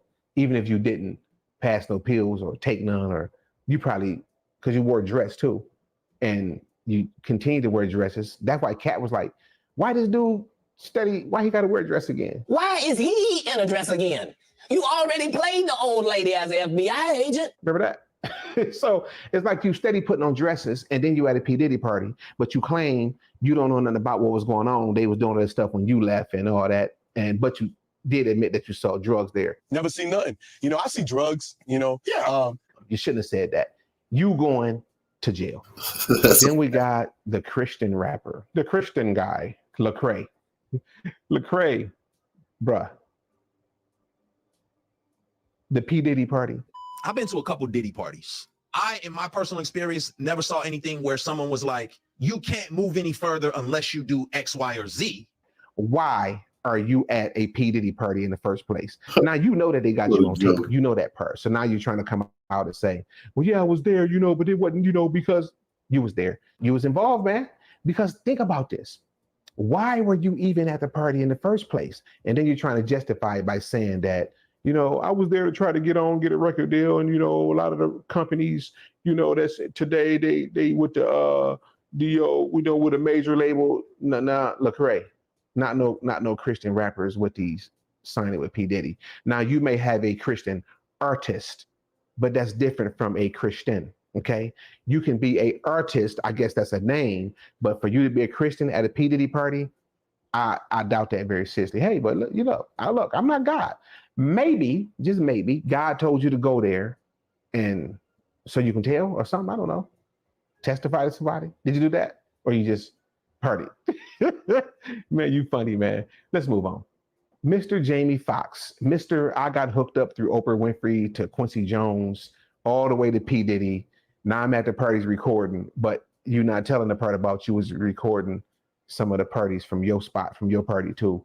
But you was at the all white party with Puff Daddy, but you don't know what's going on. But you was starring a celebrity just like the rest of them, and you just was out the loop because you just what? Tell me. I would like to hear your explanation for that. But look, bro, don't save it. Don't save it for me. Save it for the judge, because they're gonna want to talk to you. It'll probably be the feds coming first, and then you can talk to them and tell them why. But that's if y'all not already, all the names I'm mentioning, if y'all not already telling, then, you know, I don't know. But at that time, Puff was the biggest guy in the world. You know, you couldn't even get in this party. So the way I would get in this party is I show up with camera. Puff, yo, you gotta let me film this, the whole thing. We need to document this, Playboy. Puff is here, and it's all about him. I think you on the list too, buddy. TD Jakes. TD Jakes. Now, TD Jakes, this one is different. This one is different.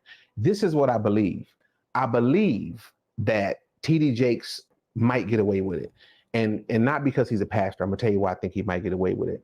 Because I believe that TD Jakes and Jay-Z's relationship is like this. You know what I'm saying? You know, TD Jakes and Jay-Z do a lot of business. So with that being said, if they doing business, Jay-Z don't want to see him disappear. Now, this is all based on circumstances, but listen, Jay-Z allegedly set P Diddy up. Now, this came from what's her name? Jaguar Wright. Jaguar Wright said that she believed, or she know, that Jay-Z set Puff Daddy up, you know, because he want to take his spot and all that. And she broke down how he you know, did other people in, and she was making a lot of, as crazy as people try to think she is, she did make a lot of sense. Check it out. Jay-Z is setting Diddy up. He wants to be the one. He lined up Big L, stole his life and identity. He lined up Dame Dash, stole his life identity. So yeah, so I do think that that's a very strong possibility that it happened, just like she said. And if that's the case, then Jay-Z is the one working directly with the feds, and he'll probably pull TD Jakes out of it because he want to keep his money flowing. And don't forget that one of Jay-Z's executives was a known federal snitch, and she's known for doing this. Look, don't think that Jay-Z got something against snitches.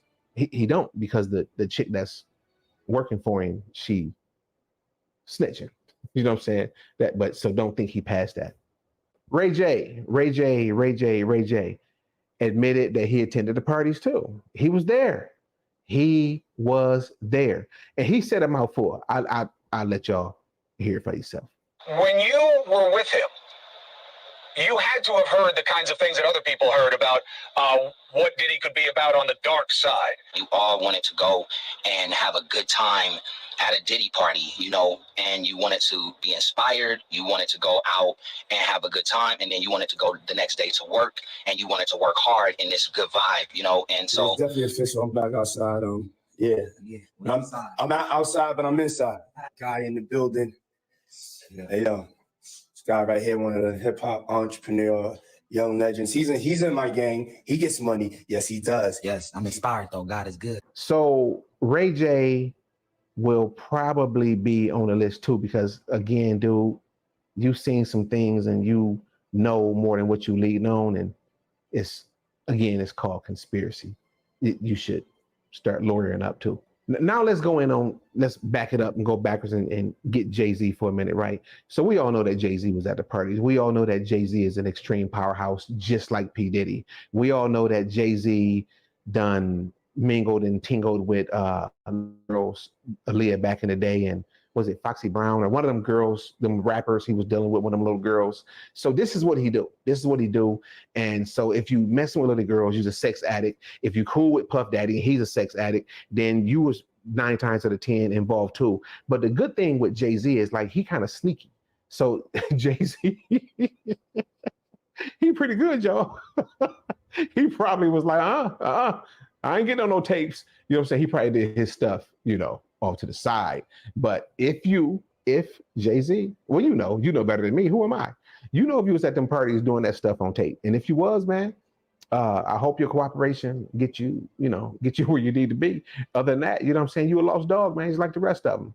A lost dog, just like the rest of them.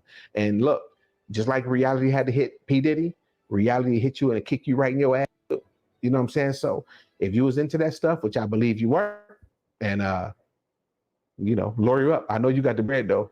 You the man. Let's move on. Now this one is a real interesting one, right? Mace. Now, he got his show going on his podcast and is doing pretty good. You know what I'm saying? He doing his thing. But Mace, y'all forgot about Mace. He got the suit on with the tie. He coming across, he letting you know that he's still, got that thug in him, he about that business. But at the same time, don't forget that Mace got caught picking up. Okay, hold on. My fault. I shouldn't have said that. He allegedly got caught picking up what them things called? Transgenders or something like that, picking up, prostituting and all that. So it's in you too. You know what I'm saying? You was running with Puff Daddy like 40 going off. That was your homeboy. Yo, it was like that, right? Now all of a sudden, hey, no, not me. I don't mess around like that. He's, But no, this stuff go back. You know what I'm saying? And even if it don't go back enough for you to get prosecuted, you know what I'm saying? It's still ugly for you, man. So if you did that stuff, bruh, come out and tell it, man. Just say it. Say you passed it. You in the church now, or you follow God and all that. Ask for forgiveness, man. Just you don't have to go into all the details. Like you did your thing or whatever, or you knew. Remember what I said about the conspiracy thing? Because you knew, because you was there. And if you own them tapes, then man, it ain't looking good for you. So just you might want to lawyer up. You know what I'm saying? Oh, wait a minute. Wait. Mace. I forgot what Mace did. Mace, you pretty bold, man. So what Mace did is he did an interview, right? And he had on an orange tie, and he was throwing little funny hints, about how it's hooked up with connected to the orange jumpsuit that P Diddy in. You picking at him, you teasing, but when he decided to tell you, you're gonna start saying he's wrong. Well, and the orange isn't representing anything today. Not today, not today. I'm chilling today. Chilling today. Okay. It's just your tie's supposed to say something. Yeah. It's saying something. It could be. Hey, I don't know what you did there. I'm just insinuating, you know what I'm saying? So my fault, man, my fault. Let's move on. Let's talk about Gene Deal. Now, Gene, this is kind of odd. I would really like to I would like to interview Gene. I really would, because I want to know what all he know. But I know he know enough to get indicted on conspiracy. That's what I think. Now, I could have it all wrong, but unless, Proffer Levin's cooperation and all that, I don't know. You know what I'm saying? I don't know what he got going on, but I just get a funny feeling that he gonna mess around and get caught up in this too, because he was the bodyguard or whatever the case was, and he know more than what he probably should, and he's actually talking about it. He's doing a lot of talking. So, I don't know if people realize sometimes when they talk and say these things that, is you pretty much telling on yourself. So, I mean, Gene, I don't know, bro, but I would like to, I like to talk to you, man, and see what's really going on. Cause I mean, you're really interesting. You know a lot of stuff. So it'd be cool. You know what I'm saying? But who am I? I'm just insinuating. My bonus was J-Lo, and J-Lo was seen in a picture with Puff Daddy and Aaliyah and some other dude at the white party that Puff Daddy had. Now, if you look, you got, she laid up there with Puff Daddy, Jay-Z's old girl, and R. Kelly. I don't know, man. They was passing Aaliyah around like, man, it's like a piece of candy or something. But anyway, if you look at the picture closely here, you will notice that Aaliyah has her hand on two different men, while man is hugging other woman, and Puff Daddy is hugging up with J-Lo, and J-Lo, you was there too through all this. Are you helping out with the feds, or are you looking to go on a run too? Because you knew some stuff, and you was probably on the tapes too. And see, the thing is, I was thinking about this. I'm kind of thinking that, do everybody on the tapes know if they're on the tape? Because I don't think they knew they was being recorded to a certain degree, right? So it's like, could you imagine people sitting around thinking, oh man, I wonder if I'm on that tape. If you was there, you're probably on the tape. So what I advise y'all to do is lawyer up. You know what I'm saying? And what y'all should be doing is, look, before you go, expose these people and warn all the people that idolize y'all to stop following y'all and to stop going down y'all tracks, because it's ugly down there. And you did it, P Diddy. Let's see what happened, man. So for all the people and other people, I didn't mention Oprah Winfrey, the obvious people, I didn't mention them yet because they might not get arrested. They're on the same boat with TD Jakes. But for the rest of y'all, look, lawyer up and wake up before you go to sleep. Peace.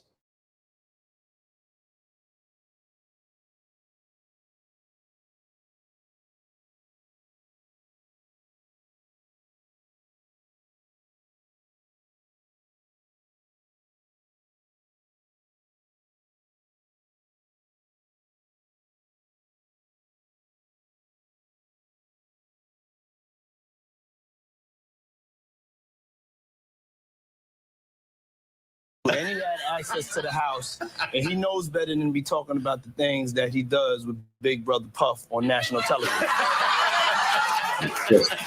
Oh, apparently not. Some things, everything ain't for everybody. It was hard for me being that young and being in the industry and not knowing where to turn, and everyone, telling me they love me and, just turn their back on you in a second. There was a time where I was sipping lean, I was popping pills, I was doing Molly, shrooms, everything. And it was just an escape for me. I was just young, like everybody in the industry and people in the world who experiment and do, just normal growing up things. Bro, I was dying.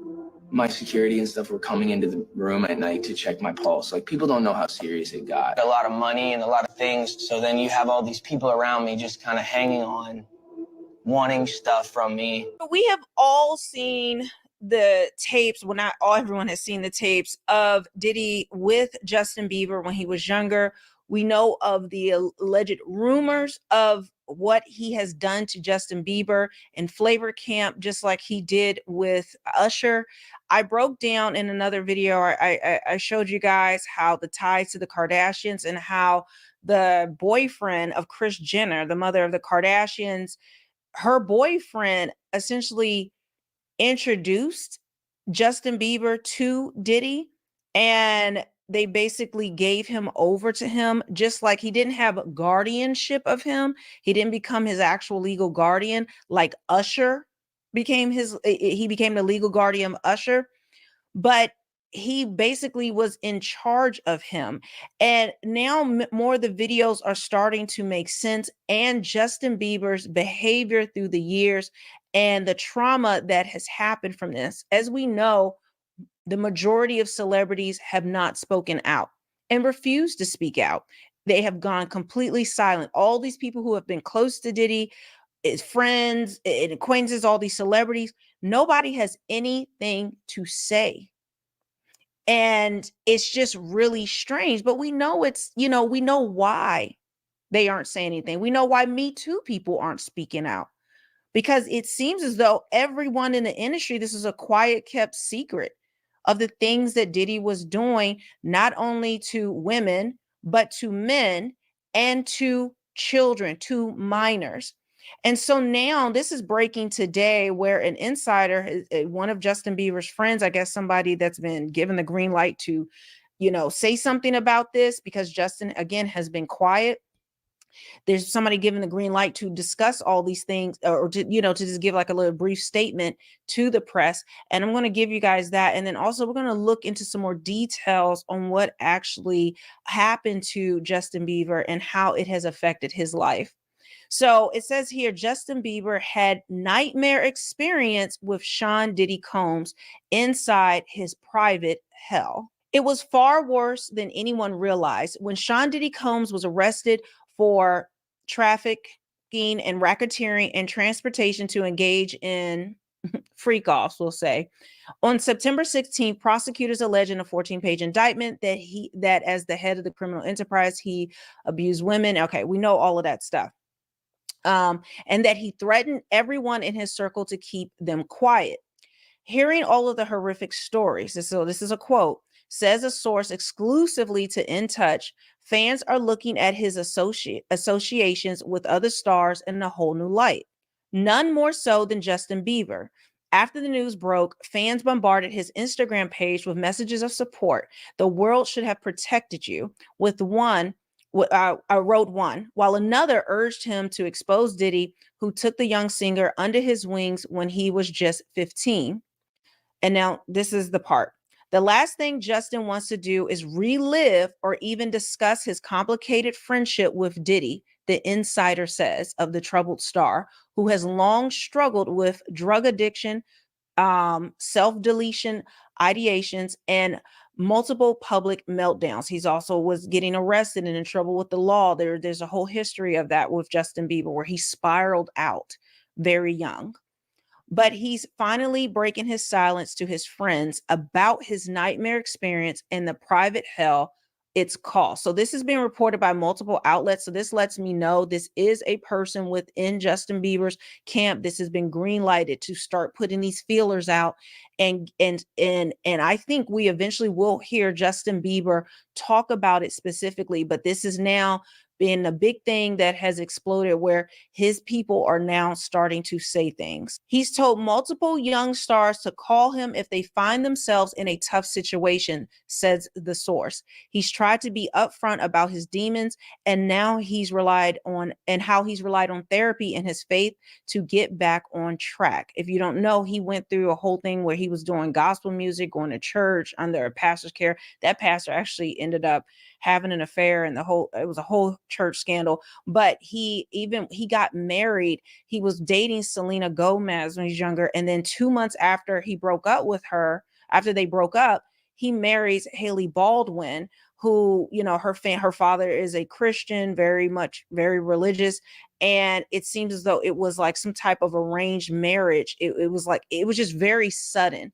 Like he was dealing with drugs, he was spiraling out, and then he breaks up with somebody he's been dating for years, and then he marries Haley Baldwin, and now he's super religious and all, you know, and trying to go into the church. And you know, a lot of times people are fighting demons and they have no way out. They turn to religion and also make a lot of impulsive decisions, which we know was impulsive when he married Haley Baldwin, because he didn't even do a prenup. Okay. And allegedly they didn't even have relations before they got married. I don't know about that, but it was very, very suddenly, and to the point where they actually got married privately, kind of like courthouse style.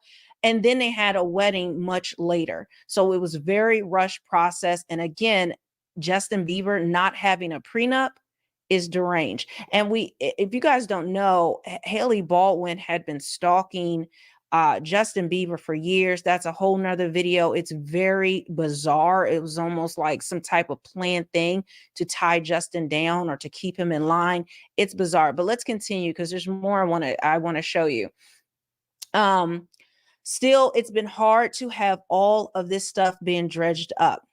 Right now, at the source, he's focusing on his massively supportive wife, which again, he's very heavily leaning on her. Again, to me, it gives handler vibes, but I don't know. And their 1-month-old son, Jack. But if speaking about his past trauma can help others, he probably will. He wants to break the cycle once and for all. So again, this is how kind of PR puts out feelers. Justin's probably not ready to fully come out, but I think he will. Now, take a look at this. Like I told you, it's been reported, Daily Mail, In Touch, all over the place. And it says, Justin Bieber was thrown to the wolves with Diddy, had nightmare experiences. So they're actually putting out different things to different news sources. So again, like I said, this is how PR works in this world. This is the part that really speaks volumes. Sources close to Bieber said that he should have never been allowed to party with Diddy or anyone else when he was a teen. They claim he was thrown to the wolves by his mother, Patty Millette, and largely absent father, Jeremy Bieber. Usher, whose record label Bieber was signed to and who was himself mentored by Diddy as a teen, is also partly responsible, these sources claim. So it looks like they are bringing Usher into this. Yeah, so as soon as you turn 16, you know what I'm saying? I'm gonna let you rock this every time you come to LA. Yeah, this gonna be yours. So every time you come to LA, it's a little dusty, but you know, let me get the front shot of this. Man. And then out. Minute. Woo. Okay. Okay. All right, so I'm gonna be driving this next year. Yeah, when you get 16, you come down, you gotta, you know, wear your seat. I mean, I'm 15. You could ride in the passenger seat. I got my permit. Not yet. No. All right, 16. No, ready. Let's slow down. Let's slow down, Josh. Okay. Let's slow down. Okay. One step at a time. But yeah, the keys is yours when you get 16. You good to go. I'm good to go. Yeah. All right. Then when you get 18, you get the house. You get the mansion. Okay. I get the mansion. Yeah. So where are we off to now? Where would you like to go? I mean, wherever you want to go. Where are we going? So check this out, yo. Justin, you ever seen the movie 48 Hours? Right now, he's having 48 hours with Diddy, him and his boy. They're having the times of their lives, like, you know, where we hanging out and what we doing. We can't really disclose, but it's definitely a 15-year-old's dream. You know, I have been given custody of him. You know, he signed to Usher. I'm signed to Usher. I had legal guardianship of Usher when you know he did his first album. I did Usher's first album. I don't have legal guardianship of him, but for the next 48 hours, he's with me. So and we gonna go full crazy. I'm going crazy. Crazy. I'm taking this out tonight. What you want to do? What you want to do over the next 48 hours? 48 hours. Let's go. Let's just go get some girls. Let's go hang with some girls. A man after my heart. That's what I'm talking about. I moved to New York City, and I lived with Sean Puffy Combs for a year. That's the crazy thing. Now, that was L.A. Reid's idea, right? We're sending you over to something called Puffy Flavor Camp. There you go. To learn Flavor Camp. Yeah, Flavor that's what it Camp. was called. and you're going to go to Puff Daddy's. He's going in the 90s. Do you understand what that's like? Puffy's place was like just filled with chicks and orgying like nonstop, right? No, not really. I Come mean, on. but there, hey, it was curious. I got a chance to see some things. Yeah, but you were 13. What were you I seeing? went there to see the lifestyle. Right. And I saw it. And it was, but I don't know if I could indulge and understand what I was even looking at. It was pretty wild. It was, So nobody tried to, some woman didn't come along. I didn't say that. Okay. I didn't say that. What I did say is that there were very curious things taking place. Uh-huh. And I didn't necessarily understand it. Uh-huh. Biggie Smalls was there. Biggie Smalls was there. Lil' Kim, Craig Mack. All these people are hanging around. Yeah, man. Faith Evans. Jodeci, Mary J. Blige. They didn't know nothing about this shit. Oh. I was having a good time. You know what I mean? Does he have you doing any chores? Are you doing dishes at all? I mean, to keep you humble somewhat? Or are you just like, can you stay up till 4 a.m. with them and party? I mean, I could. I actually stayed up longer than them. And do you have money? What's going on? I mean, I had like per diem. Yeah. I had like, like a living. Life. Yeah, it's pretty crazy. 14 years old. You're a dad now. Would you ever send your kid to Puffy camp? Hell no. See? So you can see where the correlation where Usher is now, he's signed to Usher, then he goes to and that again, like I said, that involves Corey Gamble, and then him being with David Rubin. That's a whole nother rabbit trail I want to go in, but I wanted to show you that it's the same thing, that it's, essentially went to Puffy's flavor camp. Now you saw him with Justin Bieber in that one clip. Now look at what happened after Justin Bieber had spent his time with Diddy. Now see how different his interaction with him is. What's up, man? You good? I'm good. How are you? All right, young brother, everything's good? Everything's Selling great. out arenas and everything? Starting to act different, huh? No, You ain't been calling me and hanging out the way we used to hang out. Well, you try to get in contact with me, through all my, partners and whatnot. Mm-hmm. But you never really got my number, so. Correct. Okay. My number? Yeah. I'm gonna tell you my number. Yeah. It's 555. So then, you see how he's very nervous. If you look he keeps looking at the camera, he's stumbling over his words, and he's like a little bit older here. So I believe this was within the same year. And so he's a little bit older here. And at first, remember, he was very happy to see Diddy. He was very excited, the cars and all these other things. He was smiling. And now Diddy has been trying to get back with him, and he's, avoiding him. And now he's just like, okay, let me give you my number, which he had to have his number before, but now he's changed it, and he's not been able to reach him. What's going on with you guys? Are you working together? I'm not. I mean, I think that we've become friends in a strange way, It's like Robin Big. Yeah. It's like exactly. I'm digging it, Rob. Yeah. No, I mean, he's. To a lot of us, he's like a little brother. You know what I'm saying? He's not afraid to call and ask for advice. He's somebody that, in the industry-wise, the record industry is a strong family, and he's somebody that we definitely have our arms around, and we want to protect him because he's such genuinely a nice person. Besides his talent, you know what I'm saying? He's one of the greatest kids that you could ever know. Justin,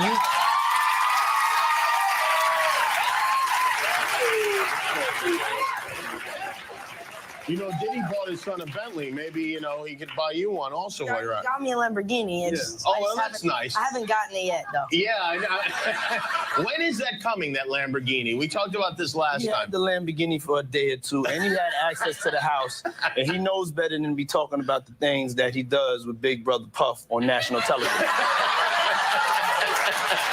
Oh, apparently not. Some things, everything ain't for everybody. So that Jimmy Kimmel interview that he did, that was after he had been in the studio where he was nervous. And it seems like he got back in line. And this is the time that he was then put with Corey Gamble, who many believe, I did a video on this, is a handler for the industry. He has ties to everyone, Jay-Z and Beyonce. Everyone, politicians.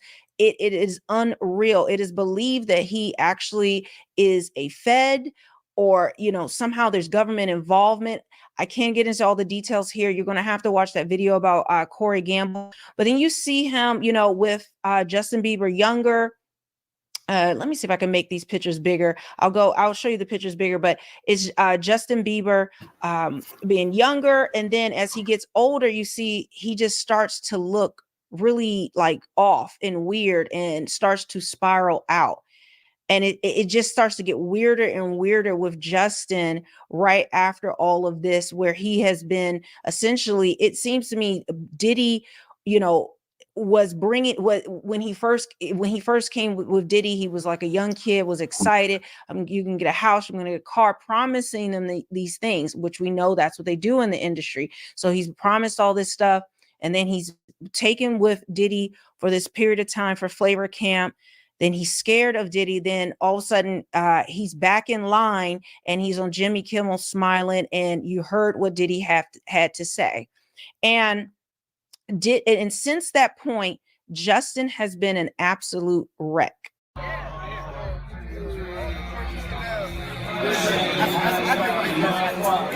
The bad boy. Oh, he's bad boy now. Signing the bad boy. Here's your icon alert. It's called He's Bad Boy Now. It's called Don't Ever Play Yourself.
Notice he had to take his shirt off to put this, he had to take off his clothes to put this jacket on.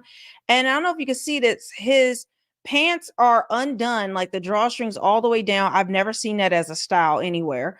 But then his pants are sagging below his behind. And I know that can be like in hip hop, that's what people do. They sag and all of that. But I don't see Diddy sagging or anyone else. And that is actually sagging pants.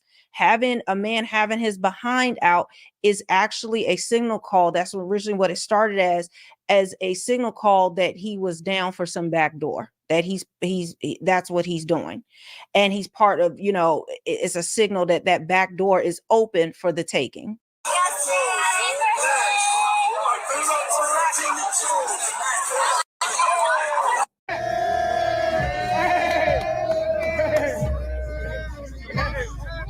Welcome to the family, John. Everybody else seems to be lucid and talking and laughing, and he's just like, and I know you saw him drinking, but this doesn't look like drinking. People aren't just out of it, just drinking.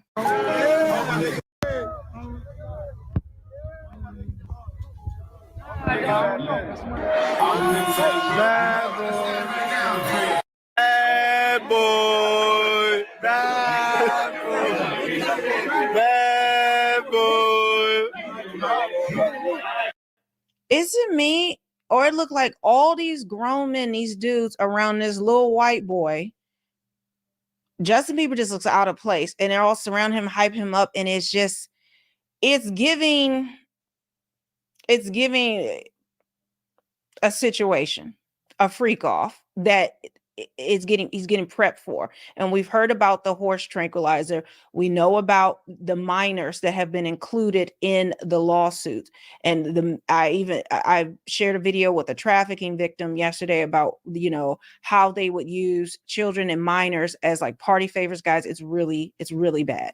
So this is a clip that recently went viral of Justin Bieber talking about protecting Billie Eilish when she was coming into the industry. Because if you don't know, Billie Eilish started very young. She was 13 when she started. But what was different with her is that she's always had her brother with her, and he's been her only producer. That's who they all of her albums were done in her bedroom, like at her home with her parents. She was homeschooled with her parents and her brother, and they're still very close.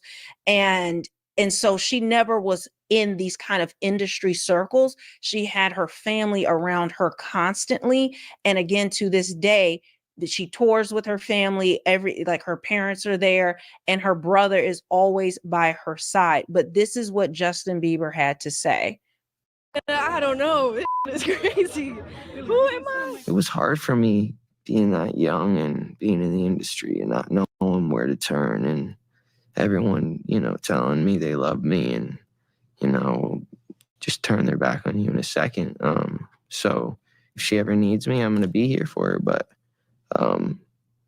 yeah, just protecting those moments, because people take for granted encounters, and I just want to protect her. I think that I was just, living in this shame, living in all this sort of stuff of my past, and I wasn't able to move on. Do you think the person that the you of then was on a path of self-destruction? Oh, for sure. Yeah, I would have, for sure, 100%. Yeah. It would have been no bueno. It was bad. I don't know if I'd be alive, for sure.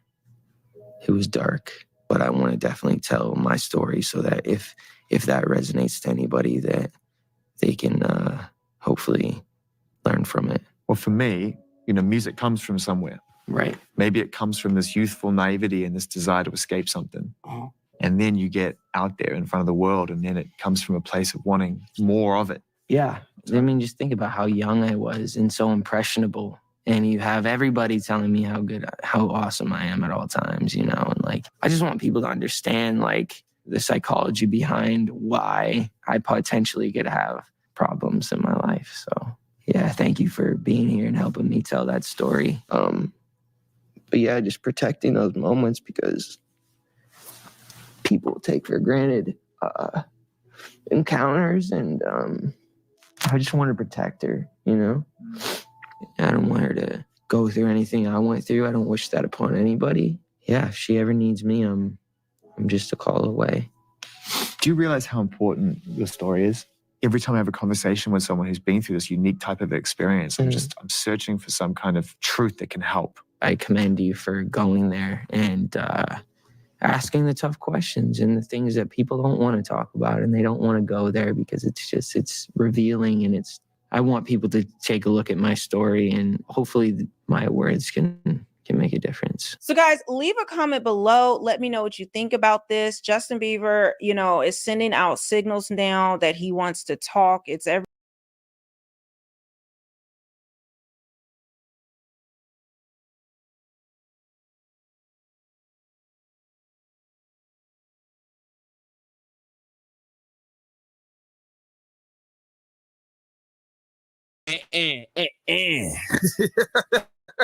I'm gonna stop doing that, y'all. But y'all know every time we start this whole Diddy rabbit hole joint, we gotta, no Diddy on that. Pause. You gotta be careful when you speaking in relation to him in any capacity, any home. Before we give you any updates, I have to give y'all, a quick look at crash course on everything that's happened until now. Shout out to Dr. Zebra Falshay. I'll leave the link in the description for you guys. But here's the crash course and all the players in this Diddy drama. He connects almost everything in a way that everyone can understand. Deuce, did you hear Kim Porter, Diddy's late ex-wife, had her memoir released? I heard it's a real page turner. No one knows if she actually wrote this book or not. So everything you're about to hear, it could be true, it might not be true. So Kim Porter first met the diabolical brother Diddy while working at Uptown Records, a diddler. They're together for a year and a half when Diddy insists that he wants Kim to peg him. Well, Kim replies, isn't that you and Clive Davis's thing? Clive Davis is the man that put him in charge. Oh, Diddy got his job with no songwriting abilities, can't play an instrument, barely can rap. So how did he get his job? because he could throw that. Diddy already had a boy toy that was doing that for him. She didn't want to have to do it too. I respect that, Kim. Shout out to the good sister Amanda Rollins. I'm recapping her recap. Thank you, Mandy. Mary J. Blige comes into the picture. Oh no. Diddy admits that he hooked up with Mary J. Blige. All three of them eventually entangle as well. Oh, Diddy had a threesome with Mary J. and Kim Porter. For this, she was married to a big shot, Al Shore. I'll be sure. One day, Kim Porter came home. Diddy is at the table with Al B. Shore. Al suggests that they all have a threesome. That goes down, but eventually the threesome dwindles down to just a twosome between the fellas. Kim Porter fell off the bed and Diddy and Al just kept going. King freak off, man. So shortly after that, Kim is perusing around the house. She finds a secret vault with all the tapes of the alleged freak-offs. Oh, so she found the mother lode. Kim was with Diddy, but they were more or less in an open relationship since he likes to fuck dudes. She started seeing Tupac. That's a nice pull. Thank you, Kim. They're all together, and Diddy asked Tupac, who do you think can slang it better? Between them two? Gotta be like, yo, my dick game's better, yo. You gotta prove it to me if you think yours is better. And then one day, Kim Porter walks into the studio and alleges that she hears Diddy arranging the hit on Tupac. He said, no one's leaving that studio alive. Oh, shit. And this is fucking sad. This is like out of a movie. She reveals the previous time Diddy had put hands on her was when she had a little too much fun with Jamie Foxx. Oh. Why is that an issue? You also had your fun with Jamie Foxx. Oh, shit. Diddy got a little envious. Little Anita. Some Luther Vandross. There is the rumor that Jamie Foxx hosts nude basketball games at his house. Oh, did you see the footage of the basketball court at Diddy's crib with the beds on the court? What the could that be for? So this book was allegedly released by one of her close friends. She was afraid of releasing it before he was put away. You only write shit down because you want people to know about it, right? She alleged that the Sean Carter, Sean Combs, Jay-Z, they would be in bed together from time to time. Now they're throwing Jay-Z into this? I might have to draw the line there. Over her. I ain't gonna lie, that's what it was like too. But no holds barred when it comes to the truth. We just want the truth, man. Forget how much you like the music. Forget who they represent to you in life and all the childhood memories. Right is right, wrong is wrong. And we don't need no more wrong out here, like at all. Alleged that the Sean Carter, Sean Combs, Jay-Z, they would be in bed together from time to time. Now they're throwing Jay-Z into this? I might have to draw the line there. Overheard Jay-Z saying he was tired of being second fiddle to Biggie and more or less gave Diddy the go-ahead to go through with the execution. I don't want to believe that, but Hollywood's going to blow up when this all comes to light. Every single celebrity we know is either going to be in jail or their reputation completely ruined. So Quincy Jones' daughter confronts Diddy at an award show about his potential hit on Tupac. She gets up, goes to the bathroom, and Diddy allegedly pees in her ginger ale. Why the hell would he pee in her ginger ale? Some freak shit. Him and R. Kelly deserve each other. He was f***ing Jada, looked into the other room that Diddy was in, saw Diddy and the power of will.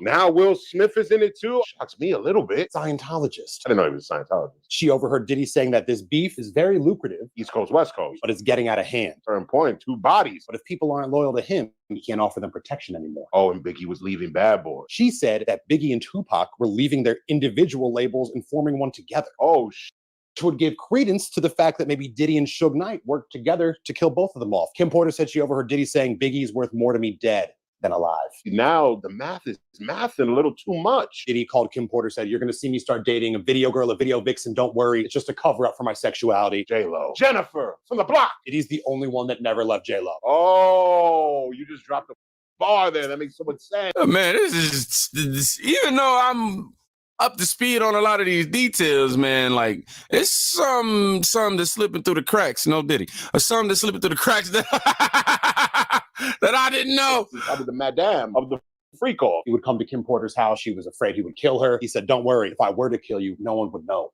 Spoken like a man who's done it before. She died in her mid-40s of pneumonia. Doesn't happen often. It's not out of the realm of possibility, but it's a little fishy considering everything else going around in this criminal fucking mastermind Diddy. Kim Porter alleges that Diddy used Faith Evans simply as a pawn to spy on Biggie and have control over him. So Diddy put Faith Evans in Biggie's life as a plant, as an undercover. This is some dark shit, bro. Now it really gets disgusting. Oh no. Kim Porter became pregnant with Diddy's baby, and Diddy goes, perfect. Everyone's gonna want to have sex with you with the freak-offs now. He would set her up to have sex while pregnant with his cohort of celebrities because it was an energy transfer. They would get the energy from the new baby. This has gotten to a place where I don't even feel comfortable joking about it. Really nasty. Diddy's crib is like the fucking Red Keep. Kim Porter took a meeting with a Hollywood producer. Diddy did not like that. A few months later, Hollywood producer dead of pneumonia. The Hollywood producer died of pneumonia too? What the fuck? Wow. In fact, Kim Porter said said whenever she dated anyone else, suspicious pneumonia diagnosis. By death? So she starts sleeping with Diddy again because she knows where the tapes are, and she slowly makes it a mission, sleep with him, go to the vault, copy the tapes, put him up on a cloud. And then she says that she found tapes of Bieber, Bow Wow, and Usher. Oh my God. So he was going for the young superstars when they were young. Later on, her home was raided for the tapes, but they were in the cloud, stupid. Thought ahead. The ending of the book, she's writing that I'm not feeling well. I'm about to go to the hospital. I needed to write this down just in case anything happens to me. If anything did happen to me, you know who caused it. Oh my God. This is a smoking gun. Now, people are also recirculating the fact that Diddy and Jamie Foxx got into some sort of scuffle. Jamie Foxx, mysterious coma for months. No one knows what happened. Holy shit. That did happen to Jamie. We was wondering what happened to him. So we almost lost Jamie because of Diddy? It's unclear if she wrote this book, if even 5% of this information is correct. Holy, at least half of that shit is true. What a sick. This shit is not even funny anymore. You will never see the light of day again. Yeah, man. This sick. Cat Williams was right all along. And psycho Diddy, man. I'll see you on Cell Block Freak. No Rico, Deuce. This the Freako. Sheesh.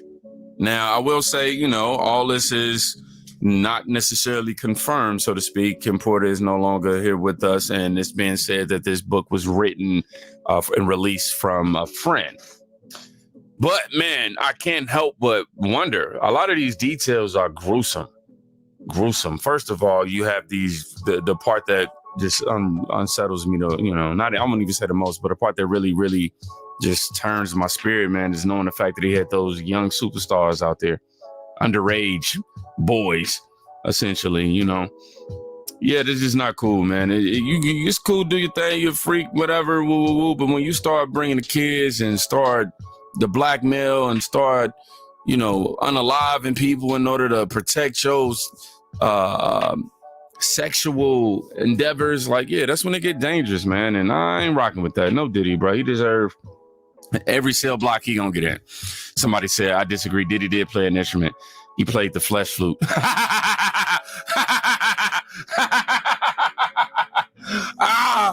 I will say some of this, I ain't gonna say it seemed far-fetched, but it seemed far-fetched, okay? I'd be a hypocrite in that moment right there. Somebody said they lost me at Tupac. Hunky moly, what? Mother of God, this crash course just exploded my brains. Neurons popping left to right. Diddy, no! Somebody wrote. Somebody said, freaking mess. Quick, captivating, to the point, 5 stars for sure, man. Shout out to these guys right here. As I said, I'll leave the link in the description for you, for y'all to check out. What else is going on with Diddy today, though? All as well. What, you spoken to Puff lately? I'll talk or what? Well, actually, we not really on speaking terms, but I still pray for the dude, and I pray that all is well with him. Yeah. Okay. Well, P Diddy's supposed to be releasing a gospel album. What came to your mind when you heard that? What thoughts did you have? Listen to this, y'all. Want me to answer that? I mean, yeah. I mean, can RuPaul put out a gospel album? But don't you think that everybody can express themselves? Definitely. And if he, they can. You ask me. I'm just answering how. That's crazy. That's really crazy. He actually said that in 2002, and nobody would have, tried to put 2 and 2 together for obvious reasons, man. Dang, Diddy.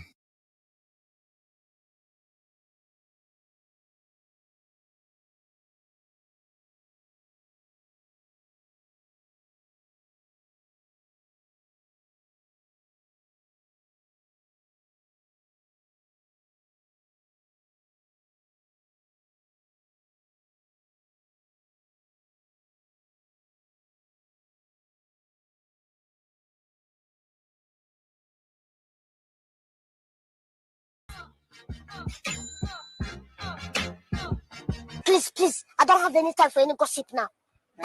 Yes. So in the world of Diddy, things are ever changing. Diddy's case has been mysteriously reassigned to a new judge. Judge Andrew Carter was the last judge to deny Diddy's bail, and as of yesterday, he is no longer presiding over Diddy's case. The case has now been assigned to Judge Aaron Subramanian. And there has not been an official word as to why Judge Carter exited the case, but there are a few theories that we are going to get into later on in this video. However, a new judge means a new set of ears for Diddy's attorneys to attempt to fight on his behalf to have him released on bond. And let's also talk about Diddy's previous bodyguard, Joe Sherman, that was named in Thalia Graves' lawsuit last week as the man that helped to SA her. Now, he categorically denies ever meeting this woman. He claims that he worked for Bad Boy in the 90s and he wasn't even in New York in 2001, and has alleged DMs from Thalia asking him to testify on her behalf against Diddy. And if he complied, her attorneys would keep him out of the proceeding. He believes that this was a money grab attempt and he was used as a scapegoat to try to make it happen. We're going to get into this story and so much more, but before we do, please be sure to subscribe to this channel and hit the bell for notifications so you don't miss out on any news regarding this story and so much more. Now let's get back into it. Now, I informed you a few days ago that one of Diddy's newest attorneys, attorney Alexandra Shapiro, filed a notice of appeal. Now, this wasn't an official appeal brief. This was just a notice stating that one was coming. And more than likely, the reason why the brief was not entered yet is because they knew that the judges were getting ready to change. So in the last denial for bond, Judge Carter said this: "So what do you want to do at this point? Do you want to set a trial date? Do you want to? Because I would. Well, I don't know. Do you want time to review the discovery that's going to be produced? Do you want to come back in 45 days? Or do you want to set a trial date? I could set a trial date if you want to set a trial date." Then Diddy's attorney, Mr. Agnifilo, said, "I understand." And then the judge said, "Whenever you want it, and if I can't try it, I'll find a colleague who can if you want to set a trial date." And while we don't know the actual reason why Judge Carter recused himself, Josh Russell, who is a New York courts reporter for the Courthouse News, chiefly Southern District of New York, states that Carter frequently recuses because his wife is a lawyer for Bank of New York Mellon and used to work for JP Morgan Chase. And typically, a judge would recuse himself as a precautionary measure to maintain impartiality and to avoid any appearance of conflict of interest. So now one of Diddy's newest attorneys, Alexandra Shapiro, who is known for being a beast at filing and winning appeals, can file an appeal brief with the new judge stating the reason why her client is not a threat to society and give her reason as to why she feels her client needs to be out on bail as he awaits trial. Now, a little bit about Judge Aaron Subramanian. He is the United States District Judge for the Southern District of New York. He was nominated by President Joe Biden and confirmed by the Senate in 2022. Before his appointment to the federal bench, he had a background in private practice and was known for his work in commercial litigation and intellectual property cases. Judge Subramanian has also served as an assistant United States attorney and has been involved in various legal and judicial organizations. His appointment is notable as he is one of the few South Asian judges on the federal bench. Now, as you know, Diddy has already been denied twice for bail. However, he does have 2 new attorneys on his team and now a new judge to listen to the case. So we'll see what happens. Now let's talk about Thalia Graves. Now, Thalia Graves and her attorney, Gloria Allred, held a press conference last week shortly after the lawsuit was released. In that lawsuit, she's naming Diddy, Diddy's companies, as well as Diddy's bodyguard, which is Joe Sherman. Now, in this lawsuit, she stated that her boyfriend was an executive for Bad Boy and she would often visit him at the office and go to Diddy's party. Now, she stated that Diddy once contacted her mentioning that he wanted to meet with her to discuss her boyfriend's performance. She ended up meeting up with him. She got in the car that she stated was driven by his bodyguard, Joe Sherman. She had a sip of something that had her a little woozy. She went inside the Bad Boy's office and they took advantage of her. The details of this lawsuit were gut-wrenching. They were hard to read. It was really hard for me to get through it. She mentioned that the incident was allegedly recorded and that video has been shown all around not only Bad Boy's offices, but she states that the bodyguard, Joe Sherman, has some type of video pornography company and the videos have been distributed and sold. But this is what he has to say. Joe Sherman says he doesn't doubt the alleged victim's claims. He just says he wasn't involved. Sean Combs remains locked up in Lower Manhattan on federal charges that include sex trafficking. It's a lie on me. That's all I'm saying. Big Joe Sherman wants you to look at his face and listen. I don't know this lady from anywhere.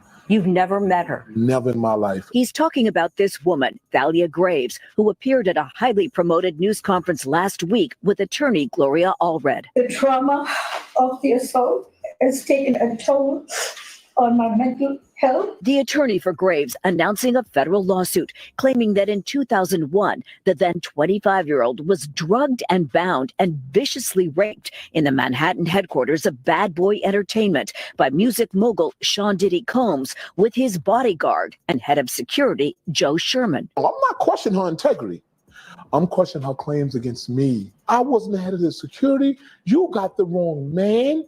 I've never seen you. I've never did anything negative with you. I've never been in the same room with you. Not only wasn't I there, I wasn't even in New York. Sherman says he did security for Bad Boy Records in the 90s, but wasn't working for the company in 2001. Here's me and Mariah Carey. Sherman provided us with his personal album of photos with celebrity clients he says he's protected over the years. Me and Beyonce. He says he did see Diddy at industry parties after Sherman left the company, but there was no relationship. Big Joe maintains he is being set up by false accusations. Her and whoever that she's in cahoots with was orchestrating a money grab, and she wanted me to be part of that money grab. It says it right in her texts. And she wanted to get Diddy. Sherman showed us texts from an Instagram account starting last November. He says his team has linked to Graves. We confirmed the connection. The first text asked if Sherman was a security guard for Puffy. She confused me because she kept saying, "Are you Big Joe?" I said, "You're on my Instagram." When she asked, "Are you Big Joe?" what did that mean to you? That means that she don't know who I am. The text asked him to call the number and goes on to say, "If you will be my witness against Diddy, then my attorneys will leave you out of any proceedings because we have statements that you physically showed over 8 people, videos of me and you to people in the studio." Sherman responded, "I don't know what the expletive you talking about. Know who the expletive you are." He was still named in the lawsuit. Was there any video? Not only was there never a video, I never saw the woman. I'm nothing but a scapegoat for this BS. Because I wouldn't get Puffy and lie on Sean Combs. We reached out to Allred asking about the texts and Sherman's denial that he was involved. Her email response, "The complaint speaks for itself. Our client looks forward to her day in court." Allred's lawsuit describes Sherman as being involved in a company that produces and distributes pornography. I don't show nude women. He says his media outlets publish urban rap magazines that often feature scantily clad women, arguing the photos are similar to ones he's posted on social media. Am I wrong for having fun on my birthday? Yes, I did all that. You could call me that. But I never disrespected or seen this woman in my life. Come on. It's a money grab because they told you it's a money grab. And she know that what she did to me destroyed my family, destroyed my livelihood. I can't get a job. Sherman's legal team says they plan on filing a counterclaim in the near future that will likely include defamation. Combs's attorneys have not yet responded to the lawsuit. Sarah Wallace, News 4 New York. Now, 11 days after Diddy settled his lawsuit with Cassie, Joe received this DM from a woman who claims to be Thalia. In one of the text messages, it says, "We have statements that you physically showed over 8 people, videos of me and you to people in the studio. So if you are willing to give me a statement about my RAPE against Puffy, then the attorneys won't go after you for revenge, PORN, or distribution of a sexual act without consent. That's why I asked you to call me so I don't have to keep writing this." Joe feels like this is some type of shakedown to take down Diddy, and she needed an accomplice to try to do it. And when he wasn't there for it, his name got added into the lawsuit. And now it looks like he and his attorneys are looking to sue for defamation. I'm hoping that everyone that has filed these lawsuits are being completely honest about what's going on, because if not, that's going to make it very hard for the ones that are actually victims to come forward. What I need to do is hear from you. What do you think about everything going on in the world of Diddy? Do you think him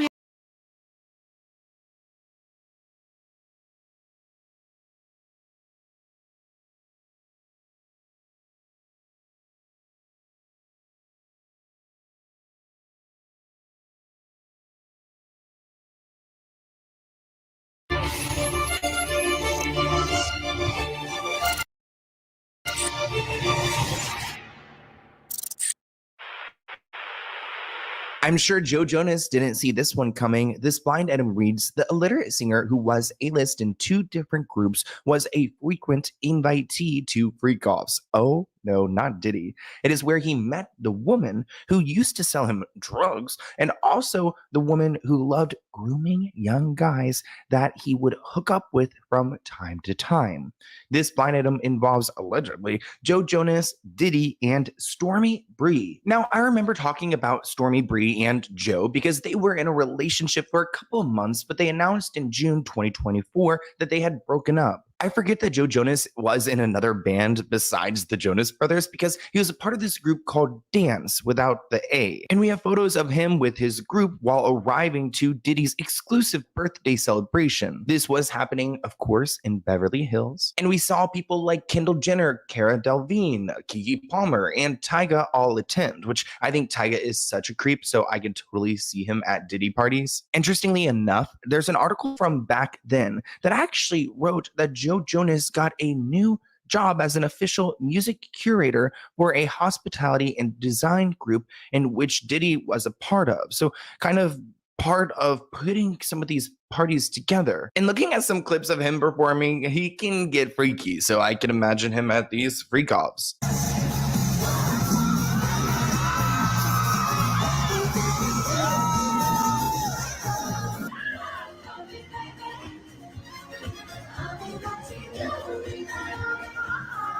I want to end this blind item with this comment. They write, this is obviously Joe Jonas, and the woman who loves grooming young guys is Stormy Bree. We talked about Stormy Bree, I believe, dating other people. I can't remember her ex, but she had a kid with someone who was relatively young. Actually, Lucky Blue Smith. She has her daughter Gravity, which that name still, I cannot get over that name, Gravity. Please don't do that to your kid, especially if they end up like, I mean, I feel like obesity is kind of ending with those. What if they're a big ums? We love our big ums. Like whatever. But like Gravity, I can't imagine. Poor girl. I feel like I'd always have to just stay light, if my name was that. But yeah, they had a kid together, and she tends to go for younger men. This person continued, funny how NT, and just to give you guys some context, NT is actually a lawyer who reveals a lot of blind items. But they write, funny how NT used to say that Stormy is a yachter that Priyanka recommended to Joe, and now apparently they met at the freak-offs. So which is which? I don't know how this is going to unfold with the Jonas Brothers, but I'll be keeping my eye on it. Now, I didn't know if I wanted to cover this blind item because I just don't know what's going on in Chapel Roan. Like, seriously, like, what is going on? Like, I see what's going on, but I just don't know, like, what is happening? This blind item reads, the tiny church singer just wants to get away from everything, but her people keep talking her out of it. They see dollar signs, which is kind of scary to think about. I can't imagine being new to an industry, or at least new to this level of stardom, and having a lot of serpents trying to milk you and just make you a cash cow. This comment writes, I hope she doesn't get steamrolled by the entertainment industry, the nasty business behind it. Another person writes, how long has she been around? Sounds like it's time for a career change. Another person writes, dear Chapel, shut the F up and disappear for a few months. Maybe work on some new music and get a better management team. Another person writes, Chapel needs to leave. The outbursts are getting worse. She's a snowflake who can't handle anything. She wants the adoration without any interaction. Enough already. So a lot of opinions about Miss Chapel Roan. Recently, she has canceled a couple of shows, which has resulted in backlash. And I just want to say, I do have respect for artists taking the time they need to take care of themselves, because we see too many Britney Spears situations. Do we really want to push someone to that point again? But I also acknowledge that there are people working hard to go and see this performance, taking flights, taking trains, driving, which I don't like driving. I feel like driving is as dangerous as anything else. Actually, maybe riding those scooters around are more dangerous. I don't think I could do it anymore. I'm like pretty much giving up on those because LA is just too scary. The 26-year-old Midwest princess revealed, 26. I thought she was younger, but revealed she was pulling out of the All Things Go festival in New York and another show in DC, despite many of her diehards spending hundreds of dollars on tickets and transportation to the event. She revealed that everything has gotten just too overwhelming. I apologize to the people who have been wanting to see me in New York and DC this weekend at this festival, but I'm unable to perform. Things have gotten overwhelming the last few weeks, and I'm really feeling it. I feel pressured to prioritize a lot of things right now, and I need a few days to prioritize prioritize my health. I want to be present when I perform and give the best shows possible. Thank you for understanding. Be back soon. Now, this is a pretty cryptic notice from someone who we don't really know well yet because she's relatively new to the industry. This person commented, canceling with a 24-hour notice. Again, Chappell Roan is probably the most unprofessional artist of this new generation. I said what I said. Another person added, not Chappell Roan canceling on ATG when the festival is this weekend. Girl, I can't keep defending you. Another person added, no, now I am so pissed. I spent $150 on a train ticket to come to New York to see Chappell in this festival. And the day before she cancels her appearance, I'm so angry. I get prioritizing your mental health, but also when you commit to something, you follow through. And that's really interesting to me. I mean, take away the political rhetoric that has started from the post that she's made. It is interesting to where do we draw a line? I mean, again, we got to respect mental health and those things like that, but we also have to show up for a job that we were hired for. I think it's like this balance. It's like, can someone just, I don't know. But I also, you got to take care of their mental health. I think it's like there is really no great answer to it all. We all kind of just fall in the middle because it's case by case. I feel everyone is a little bit gentle parenting her and being like, oh, she needs to put her mental health first. She needs to prioritize her. Like if she's not ready for it, this is too much for her. Like I don't want her to get up on that stage and be miserable, blah, blah, blah. It's just kind of like really sad to think of all the people that are affected by it when she makes this kind of decision and like the privilege that comes with being like a pop star and being able to just cancel a show and like you get to still be rich and still be fine. It is a wildly selfish thing to do. Normal people have normal jobs. Like if you work like a minimum wage customer service job, you make like $8 an hour, you work 40 to 50 hours a week and you can't call out because you have no choice. You cannot afford to live your life and feed yourself if you call out. And you probably work 5 days a week, whereas Chappell Roan has to perform on stage at this festival for like an hour or two. I get that there's like rehearsals and things and other components, obviously,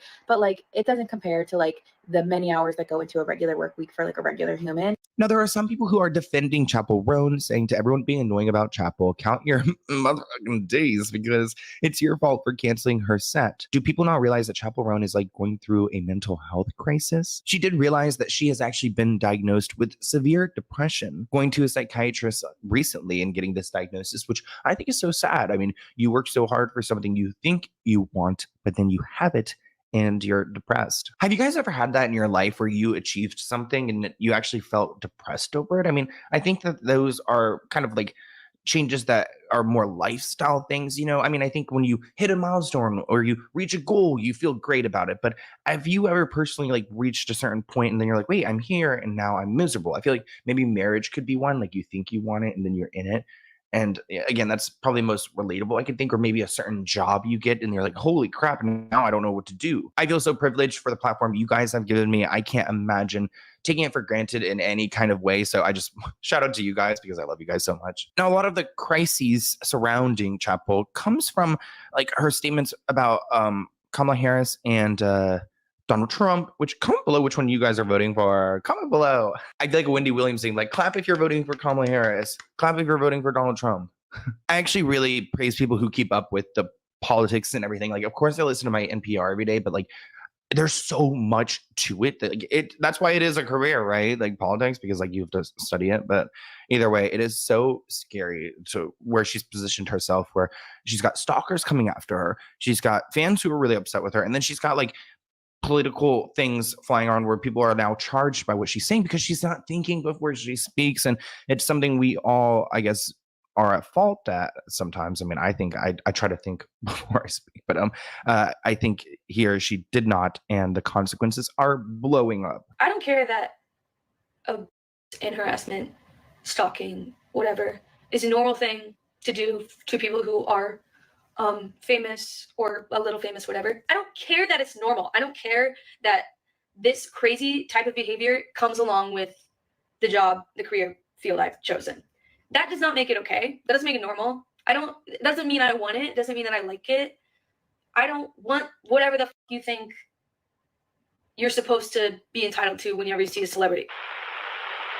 We've got so many more great blind items. I just went through a bunch of them and I'm excited, but I want to get this one over with because it gets really dark. Involving Brad Pitt and Angelina Jolie. It reads, this A-list mostly movie actor is really throwing his ex under the bus by leaking stories accusing her of A. This person commented, there was a story that dropped right after Angelina filed her complaint. So that's quite a coincidence. Maybe Brad is working with people to ruin Angelina. This person commented, they're both toxic. And another person added that he's such a piece of crap. So let's get into this article. Angelina Jolie harassed me. Keep in mind, there's certain things we can't say on this platform, but it's not good. Now, this guy named Corey, who is a reporter for Casino.org, used to work for the New York Post. And when he was starting out in 1999, he had an awkward interaction with Angelina Jolie. Corey was sent to the Four Seasons in Beverly Hills to go and interview Angelina. At that time, he said that the reporters knew her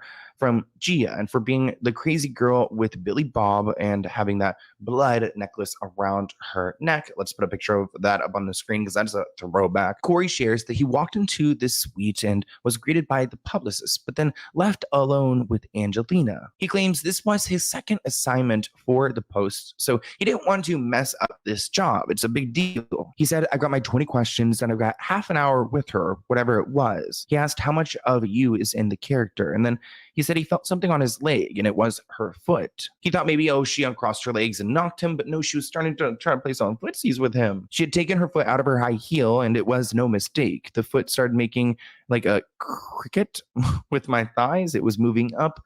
Ladies and gentlemen, it's moving up to the crotch area, and then I guess she's got her foot on his weenie. He said he was extremely uncomfortable, but he tried to ignore it and continue asking questions, but continued to stutter. He said that Angelina did read that he was not liking this, so she ended up stopping, but he almost questioned what was her intention. Like, was he like being probed to write about this so that she could go and sue him or something? Was he being set up? Maybe she wants to say I harassed her, or she wants the publicist to find us rolling around on the bed and say I forced myself on her. I don't know what she was thinking. Now, if this is true, this is rich coming from someone who's been outspoken about this kind of behavior. In an era where Ashton Kutcher is now best friends with a man who's trafficking people, yet the founder of an anti-trafficking organization, I do question where Angelina draws her boundaries. Time and again, meeting young girls, boys, and women and men who talked about, publicly could talk about all of their pains, but privately would become very emotional and tell me about and what had happened to them, or the child they couldn't tell that the child was a child of, or they just simply couldn't function anymore, and they carried this deep shame and this deep pain, and it was just too many. It was just one too many. Where you looked around and think, how is it that I meet a girl that's been gamed by 15 men with pipes and pieces of wood, and she's had fistula and she's had to be sewn back together, and she's a child, and nobody's going to be held accountable. And it was just again and again and again meeting these people and these victims, and the more I would learn about what had been done on their behalf and who had been convicted, and it was just pitiful. It was nothing.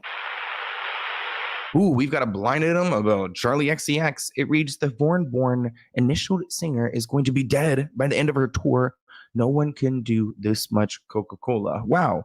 Well, that's a heavy blind item. Now, I have seen clips of Charlie where it appears that she's doing something. I must admit, I'm not my cup of tea. I'm not into that. It scares me. I'm already too hyper as it is. Can you imagine if I was? I'd be like, look, you guys would know. You guys would know, and I look so healthy and glowing. I'd be like Coca-Cola does that to you. Let's just say I'm more of a Pepsi type of boy. But Charlie is feeling the heat right now because she's got some terrible merchandise that she's selling, which, I mean, when's the last time anyone's put out good merchandise? Fans are upset seeing this quality merch, seeing that they're disappointed. There's a lack of quality and really no creativity. Granted, right now her entire brand is like bright green and just with text on it, Brad. So I don't know what people were anticipating. Actually, I'm going to be at the LA show. If you guys are going to be there, I will be there too. So if you guys want to say hi, but I'll be there on, I can't remember which day it was. It's the first one. I think it's a Tuesday. So I'm excited. Hopefully people will be there. I don't know.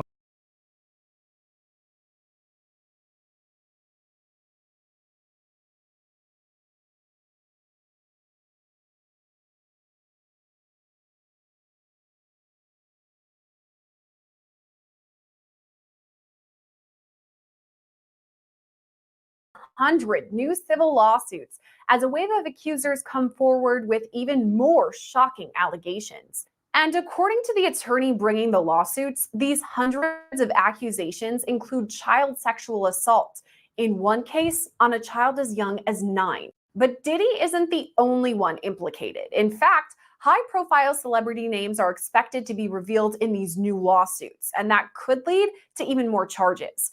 To understand all this, we'll sit down with former federal prosecutor Gene Rossi to break down everything we know so far.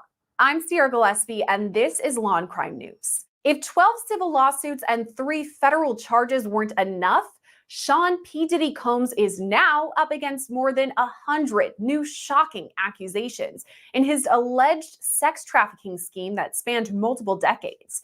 Diddy's fall from grace started nearly 1 year ago in November 2023, when his ex-girlfriend, Cassandra Ventura, filed a bombshell civil lawsuit against him. Cassie's lawsuit laid out some major claims against the beloved music icon, saying that over the course of their years-long relationship, Diddy physically, verbally, and sexually assaulted Cassie. And she didn't shy away from any of the details either. She gave specific examples of Diddy's alleged abuse, like when he forced her to carry illegal firearms or have sex with prostitutes. And Cassie's lawsuit also introduced us to the now infamous term freak-off. She says it started when Mr. Combs hired a man and brought the man to his home in Los Angeles. The man, Mr. Combs, and Miss Ventura wore masquerade masks and ingested drugs. Mr. Combs directed Miss Ventura to perform sexual acts with this man while Mr. Combs watched them. He allegedly masturbated while he directed Miss Ventura and the man to do specific sexual acts. Mr. Combs began to call the arrangement a freak-off, or FO. He would repeatedly tell Miss Ventura at random moments that he wanted an FO, and Miss Ventura was eventually expected to facilitate the location and the hiring of male sex workers. These same allegations were made over multiple other civil lawsuits, including the one filed by Rodney Jones, who's also known as the producer Lil Rod. His lawsuit was filed back in February and also specifically mentions freak-offs. Lil Rod alleges he saw a similar pattern to what Cassie described, saying he was sexually assaulted by Diddy, forced to consume drugs, and even have sex with a prostitute. This same lawsuit alleges there are hundreds of hours of video and audio recordings of Diddy and others participating in this illegal activity. We now know that when federal authorities raided Diddy's homes back in March, they were collecting some of that electronic evidence, and now it's being used in the case against him. The federal indictment against Diddy mentions this evidence and also defines freak-offs, saying they were elaborate and produced sex performances that Combs arranged, directed, masturbated during, and often electronically recorded. Okay, I know you're multitasking when you're watching our videos, and if you're out running errands, listen up. I have to tell you about the free app Upside that gets you cash back on daily essentials. It's something freak-offs. These associates facilitated the freak-offs by, among other things, booking hotel rooms for the freak-offs, stocking the hotel rooms in advance with the required freak-off supplies, including controlled substances, baby oil, lubricant, extra linens, and lighting, cleaning the hotel rooms after the freak-offs to try to mitigate room damage, arranging for travel for victims, commercial sex workers, and Combs to and from freak-offs, resupplying Combs with requested supplies, delivering large sums of cash to Combs to pay the commercial sex workers, and scheduling the delivery of IV fluids. During the federal raids, investigators collected some freak-off items, including more than 1,000 bottles of baby oil and lube. Prosecutors used all this evidence and more to move forward with Diddy's charges of racketeering conspiracy, sex trafficking by force, fraud, or coercion, and transportation to engage in prostitution. Diddy's pleaded not guilty to these charges and says his side of the story will come out at trial. All the while, Diddy is behind bars at the Metropolitan Detention Center in Brooklyn, having been denied bail twice. And while Diddy is literally in a holding pattern, the case against him continues to build, with a wave of new civil lawsuits soon headed his way. This week, Houston-based attorney Tony Busby announced 120 civil lawsuits against Diddy will be filed in the next 30 days. If that number is staggering, consider this one, the number of people that initially reported the sexual abuse. Busby says it's thousands. Now, the lawsuits haven't been filed yet, so we're still unclear about specific information like dates or names. Here's what we do know.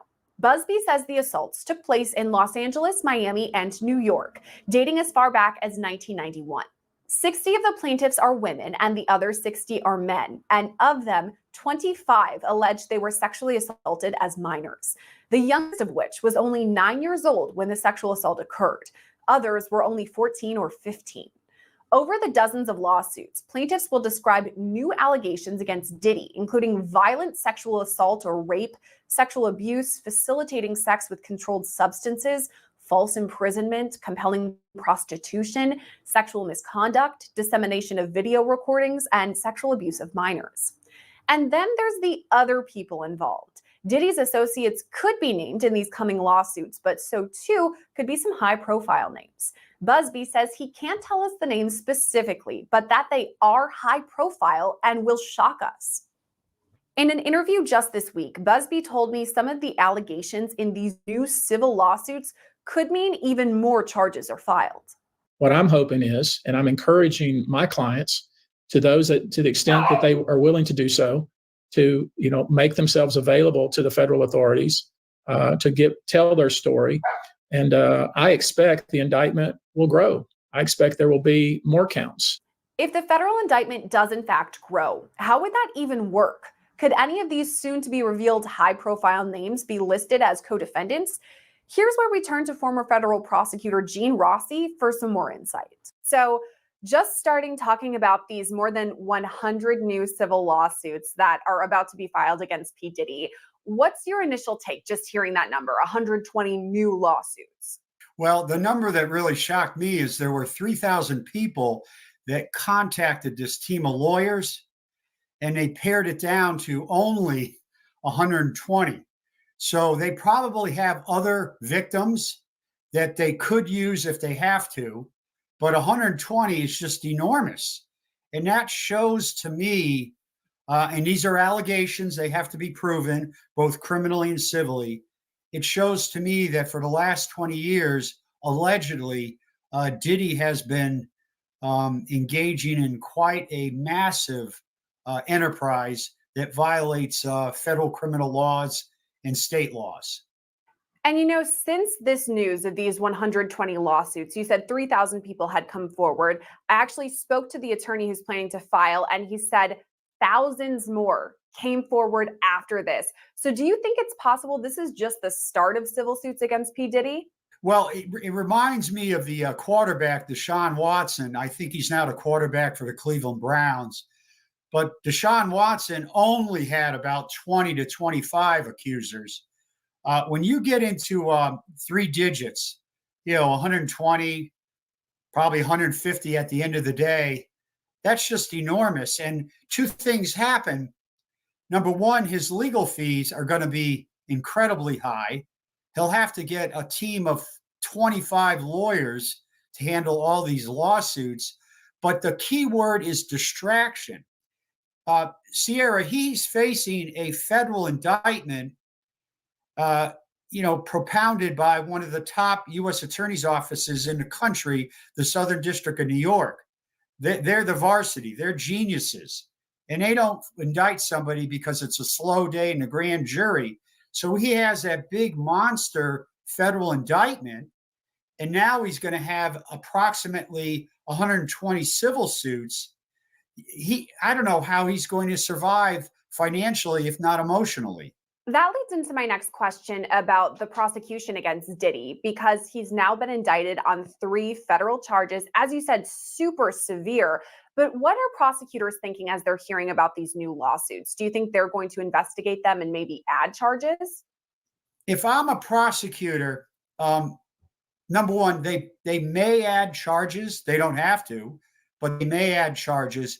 But more important, when I'm a prosecutor, and I was one for a long time, and there's a civil suit going on, it's a two-edged sword. That civil suit could give you more evidence, could give you more victims, could give you more information, but it also could jeopardize the credibility of potential witnesses in your criminal trial, because they'll be deposed, they'll be questioned, and they will be subject to civil discovery.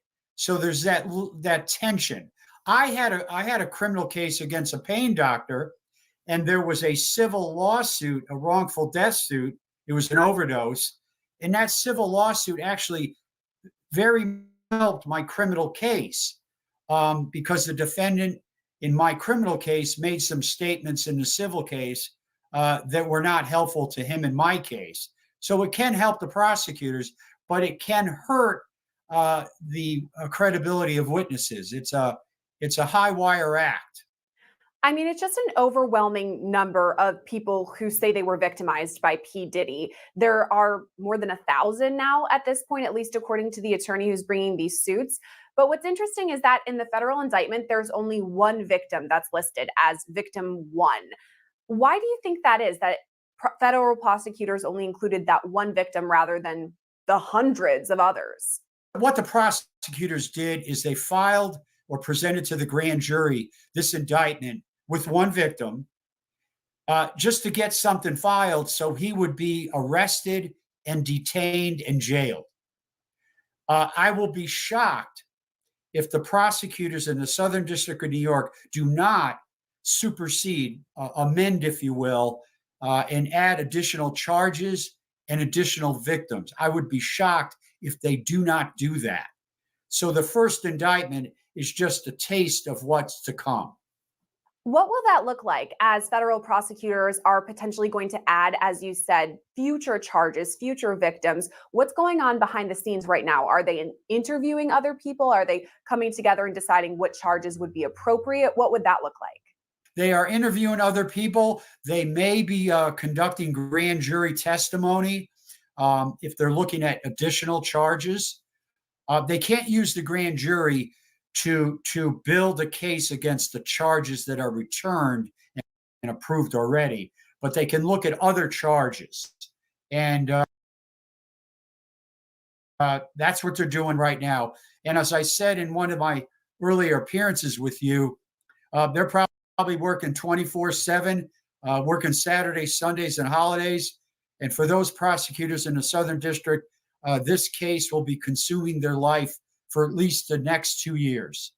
And you know what was interesting to me when I read the indictment is that there was no mention of any child sexual abuse. This is something we heard rumblings of for many years, that Diddy had allegedly sexually assaulted people who were minors. And now with these new 120 lawsuits, there are some pretty stark accusations that he sexually assaulted kids as young as 9, 14 years old. Is that something that federal prosecutors might take a look at?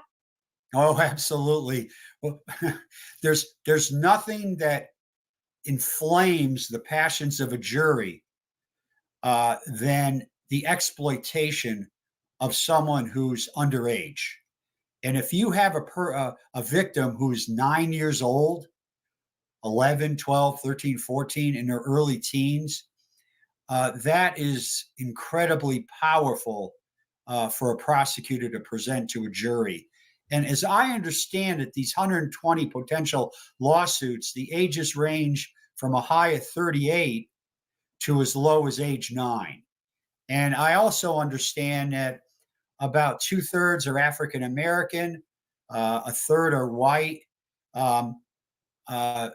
We have women and men. So you have the full panoply. But here's what else is important. According to the articles, the attorneys who are representing the civil victims, civil suits, they're going to list as defendants, not just Diddy, but other people.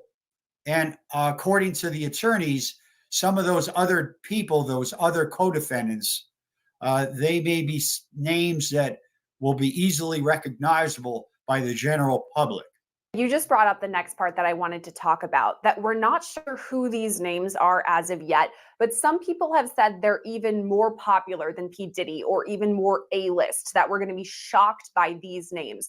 Again, let's not speculate on who it could be. We could see this soon, hopefully. But what does that mean for those people, celebrities who right now are thinking, okay, yeah, I was at a Diddy party back in the day. I did participate. What's going on for them? I can tell you this. Those people you're talking about that may be co-defendants of Diddy, they know who they are. And they are not getting sleep right now. And they're probably getting attorneys because they're going to face a civil suit and possibly a criminal. And you could see the prosecutors in the Southern District, based on information in the civil suits, maybe adding a couple of co-defendants in the federal indictment. Now, if they do that, it kind of raises legal issues, motions for severance, things like that. Could delay trials. So they may keep it just against Diddy because it'll be simple and straightforward, sort of like what Jack Smith did against Mr. Trump. He had one defendant, Mr. Trump, in the January 6th case to keep it simple. Prosecutors may do that and just have it against Diddy, but they may add co-defendants. But those civil suits, they're going to have co-defendants for sure. Now, it does seem to me that prosecutors want to nail Diddy, so to speak. I mean, he's the kingpin behind all of this, and he's the one who has been indicted as of now. So if these other names could be added as co-defendants, we'll see. But I'm wondering if potentially they would speak with prosecutors or investigators and flip and testify for the prosecution rather than become a co-defendant, potentially. When I was a prosecutor, I always referred to the pancake theory. You try to get people to cooperate and flip them like pancakes so you can use them in your case. So if the prosecutors are going to keep this case simple and just against Diddy, those other people who may be culpable, as I say, I will try to flip them like a pancake and I'll offer them some options. One is immunity. And prosecutors don't generally like to give immunity. Two is say, listen, we're not going to add you to this case. We may charge you separately. So why don't you pay now as opposed to paying later and cooperate, plead guilty, and hope for leniency at your sentencing? That's probably what could happen. Taking a look again at these new civil suits, again, they haven't been filed yet, so we don't know for sure the entire details of them. We'll have to wait and see. But something that we have heard is it kind of shows the pattern that we've heard since the start with Diddy, that he would drug these people, then sexually assault them, oftentimes record it. So this has been documented throughout these civil suits at least a dozen times now, moving toward 120 times. Do you think this will be helpful for the prosecution to establish that he had some sort of pattern with all this? Oh, absolutely. Because they have charged basically a RICO in the federal case. And any crime that he committed that's part of that enterprise, that RICO, that will be admissible at trial. And here's the other thing. Those victims, whether it's 3,000 or 120, they may have text messages, emails, recordings, voicemail messages, videos that may help the government, and they will readily turn that over.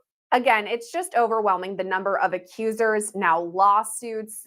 Diddy is in trouble, to say the least. But what kind of defense do you think he could bring? He's been very outspoken through his attorney that we're going to fight this. Diddy says he's going to testify. But how could they combat all of these witness testimony and the evidence? I mean, is that even possible? Anything's possible. And of course, he's presumed innocent. There are allegations. But here's the nub. When you have a case like this, the only defense that is viable, if there is one, is you have to attack the credibility of the victims and say they consented, they were all in, they weren't coerced, and it sounds horrible what happened in terms of these freak-offs, but it was a mutual understanding and that there was no exploitation, no crime, although it was sordid and lascivious, as they say. But that would be the key defense, is that they were all in and they consented. But will a jury believe that? We shall see. They're recounting this really difficult time in their life. Obviously, it's been very traumatizing. And now they're going to have the defense attorney saying, did it really happen? Didn't you consent? I mean, isn't that tough for the witnesses? It's tough for the witnesses, but I forgot to mention this. For the underage victims, it's hard to say that a 9-year-old consented to any of this if it happened, or somebody who's 14. That's why we have statutory laws for juveniles and all that. So for the victims who are underage, the consent argument is just impossible to make. So those are really hard. But for the older people over 18 and older, their argument could be that they their argument is they were coerced.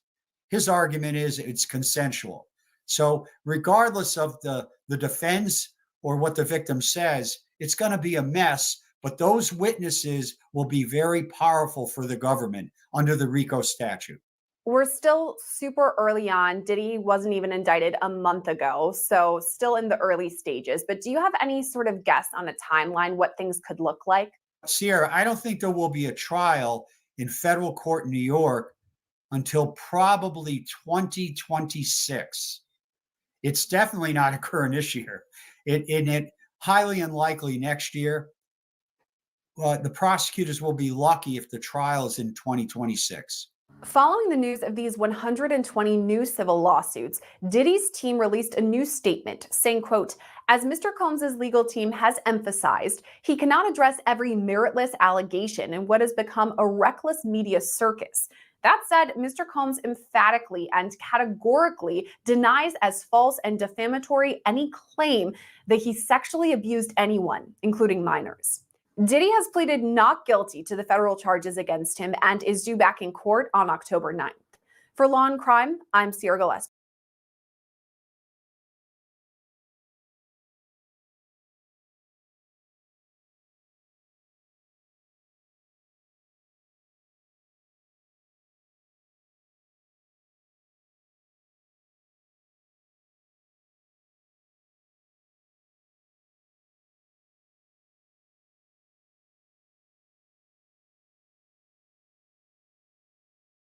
P Diddy makes a attempt to be released on bail, and this time it could actually happen.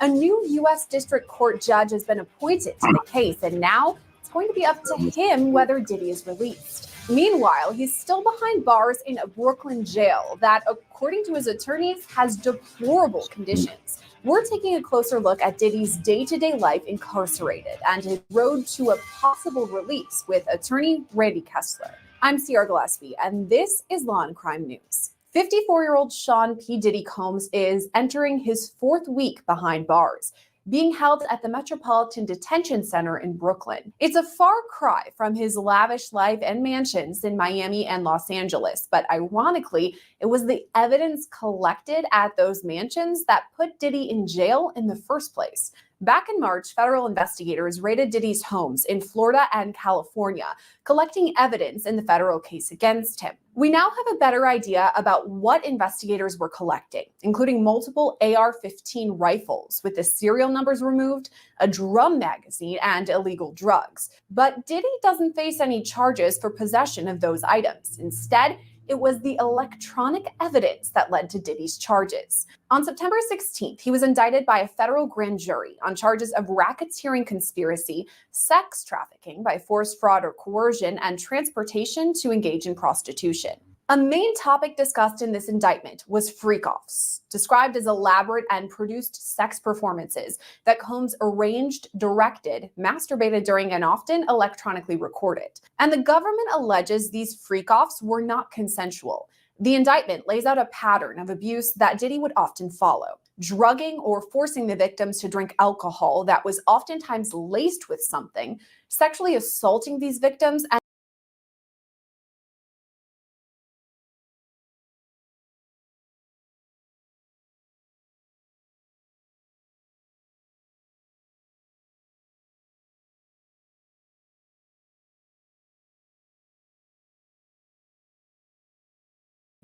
Well, from the angle of social commentary or social critique, the Diddy case is quite rich. There's a lot to talk about. For me, the most interesting thing is what is demonstrated on multiple levels about the Western psyche. I mean, whether it's Weinstein or Epstein or Diddy or, say, R. Kelly or Dominique Strauss-Kahn, who everyone forgets about, the predation and the degeneracy of the super rich is always met with disingenuous shock and disgust, while simultaneously, without fail, we're also always told that everyone knew what these people were doing for years. And in fact, I think that most people do understand that this is how the super rich behave. So the shock is not genuine. But if we're being honest, the disgust isn't genuine either, because in fact, being rich enough to behave this way is precisely why many people want to be rich. The predation and the degeneracy are not peculiarities of the wealthy. The thing that makes them different is that they have the resources that enable them to do it.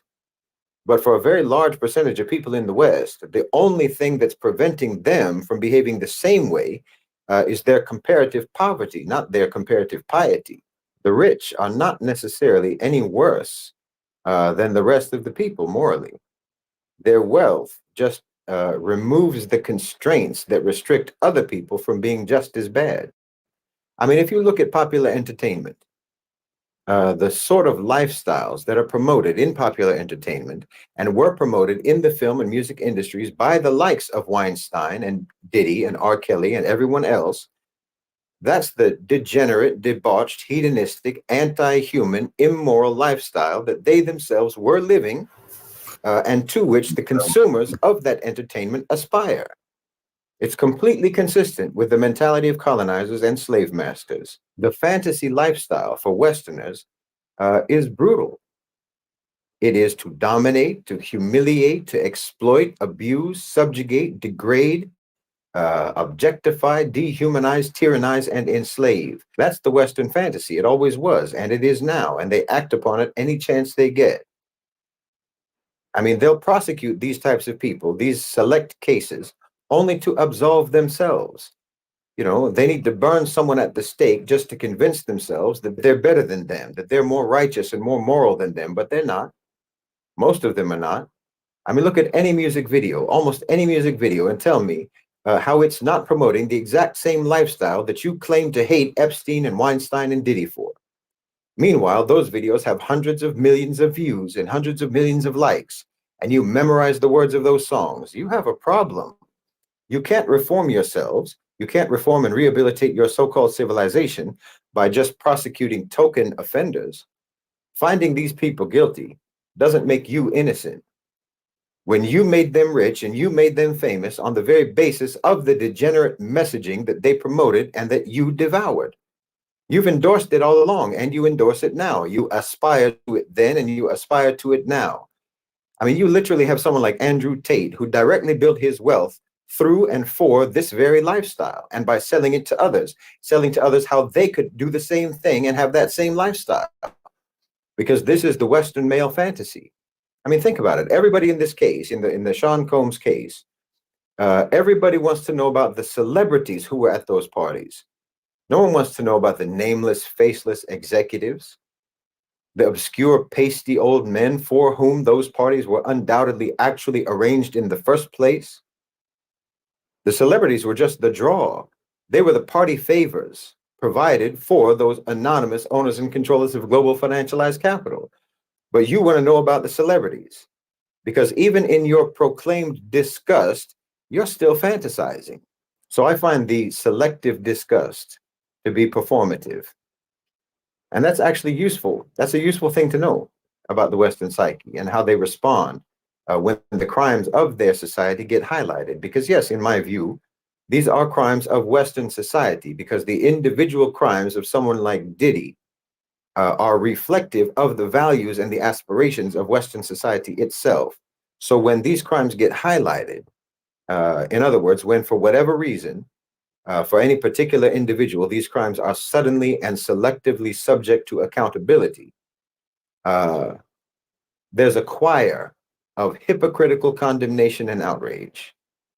Now that matters to me, for instance, in the context of the Article 6 campaign to expel the United States from the United Nations, because just like Diddy or Weinstein or whoever, just like those criminals and just like how everyone has known about their degeneracy for years, so too everyone knows about America's crimes.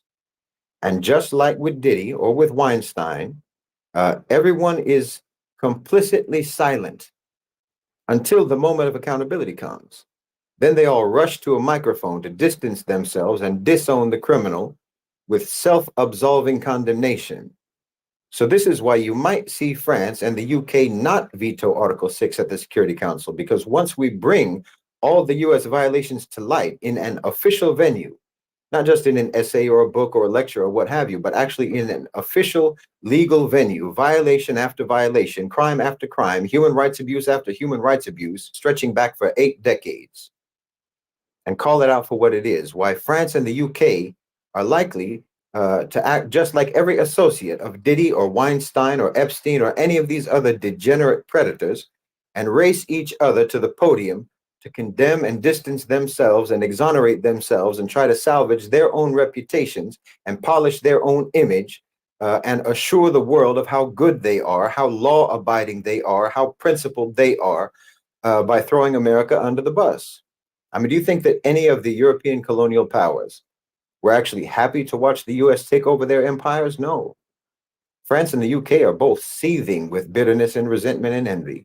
While they'll be just as happy to watch America fall as all those associates and co-conspirators of Diddy are happy to watch that belligerent criminal go to jail if they have been clever enough to protect themselves from being prosecuted themselves for their association with him. I think France and the UK are just the same. They're in the same position as those associates of Diddy.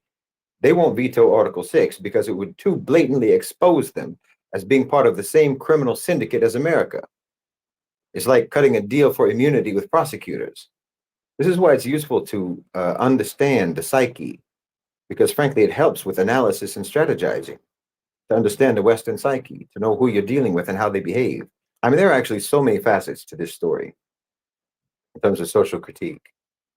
Like the fact that, okay, someone like Diddy, and actually most of the artists who were associated with him, were actually mediocre talents at best, with 1 or 2 exceptions. But you can literally see people uploading independently on social media today who are immeasurably more talented than these people are, than the people who the industry designates as being top-tier artists. Now, to me, that reflects the financialization of the economy, whereby billionaires are created not by producing, not by creating, not by manufacturing, not by actually making excellent products, but just by manipulation of financial markets, virtual money, virtual valuation of shares, stocks, what have you. Like I've said before, Elon Musk did not become as rich as he is now by selling Teslas. He got rich through financialization and share buybacks of Tesla to artificially inflate the share price, resulting in his net worth ballooning for no reason whatsoever connected to production or to sales. So in the financialized economy, profit and wealth are disconnected from actually creating or manufacturing products of value. It is unearned money. So it's the same with artists. It's the same. A singer or a rapper or what have you, it's like a Tesla. They're just a financial instrument. Their profile is the source of their profit. Their celebrity is the source of their profit. And it doesn't matter at all whether they have any talent or not. Just like it doesn't matter that there are so many electric cars on the market that are objectively superior to Tesla. Nor does it matter even that electric cars anyway are already absurdities to begin with. No one cares. You only have a company so that you can have shares in that company. Making things is tertiary to the purpose of a company, just like talent and producing quality songs or performances or what have you is tertiary to the purposes of an artist or a performer.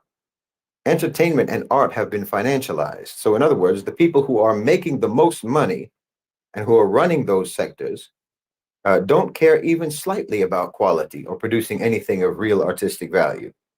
This is why you have so many celebrities that everyone wonders why on earth they are celebrities when they observably have no talent whatsoever.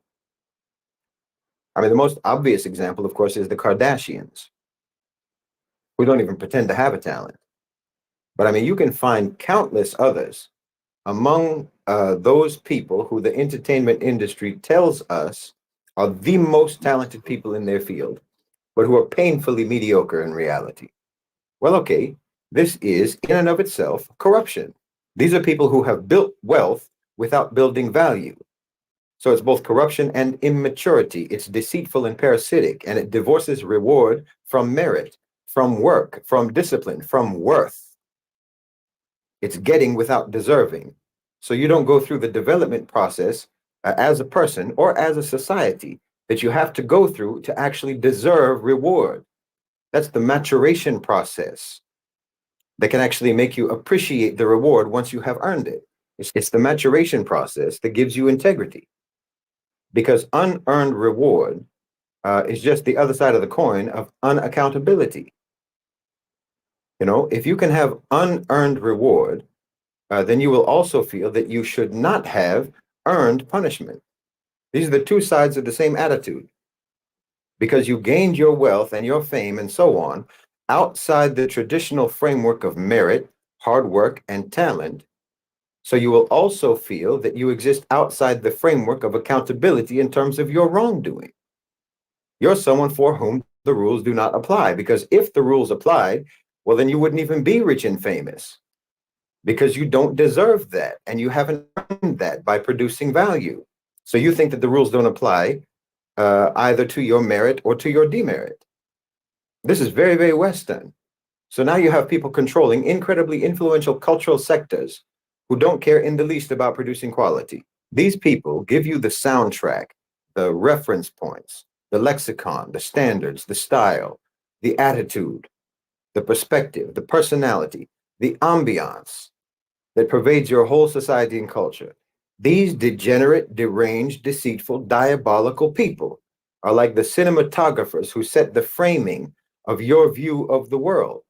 They're the filter of popular culture that's placed over the lens through which you see reality. And it's a very dark and very warped lens. But again, this is your so-called civilization. You know, you have this thing now going around now, I've seen it online, that people openly talk about, what they call yachting, which is nothing but celebrities and models and actors, singers, what have you, literally being paid to fornicate with wealthy men on yachts, basically floating Diddy parties. And no one's offended, no one is outraged. Somehow for you, this is not disgusting. Because the lottery mentality of the West, you all hope to one day be one of those rich men on one of those yachts. Because you just take it as a given that this is the sort of thing that the rich get up to. And the only reason you don't get to the same kind of debauchery and the same kind of predation as the rich is just because your finances prevent you. Not your morality, your finances. I mean, do you see how this looks to a Muslim? I mean, we see your social media platforms, Instagram, X, what have you, Facebook. These are largely being used just as delivery platforms, directing people to OnlyFans accounts or bookings for prostitutes. Your whole popular culture hypersexualizes women, glorifies violence, condones prostitution, promiscuity, drug use, drinking, pimping, gangsterism, and crime. And then you clutch your pearls in shock and disgust when one of you gets caught doing in real life what you always promoted in your songs and videos and movies. When you get caught acting in real life the same way that you acted on screen. When you get caught living the lifestyle that all of you tell each other is living the dream. Right? It looks to a Muslim like the only thing that you're actually offended about or outraged about is the getting caught part.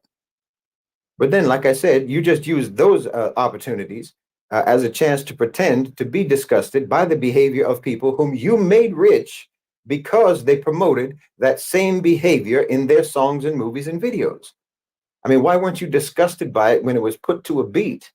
Why, if Diddy had released tapes of his parties in the form of music videos, his net worth would have tripled and he probably would have gotten a VMA award. Because the fact is, you approve of all this. You aspire to it. And in fact, that degenerate lifestyle, that predation, and that debauchery with impunity is actually the American dream. It's the colonizer, slave master, Western imperialist dream. And you know, for anyone who's over there in the States or in the West who genuinely, truly does feel disgusted and outraged over this kind of thing, because I know there are some of you, all I can say is, you know how they talk about situational awareness? You know, having that awareness of your surroundings and what's going on around you so that you can be alert to any threats or dangers nearby. Well, let's call this civilizational awareness.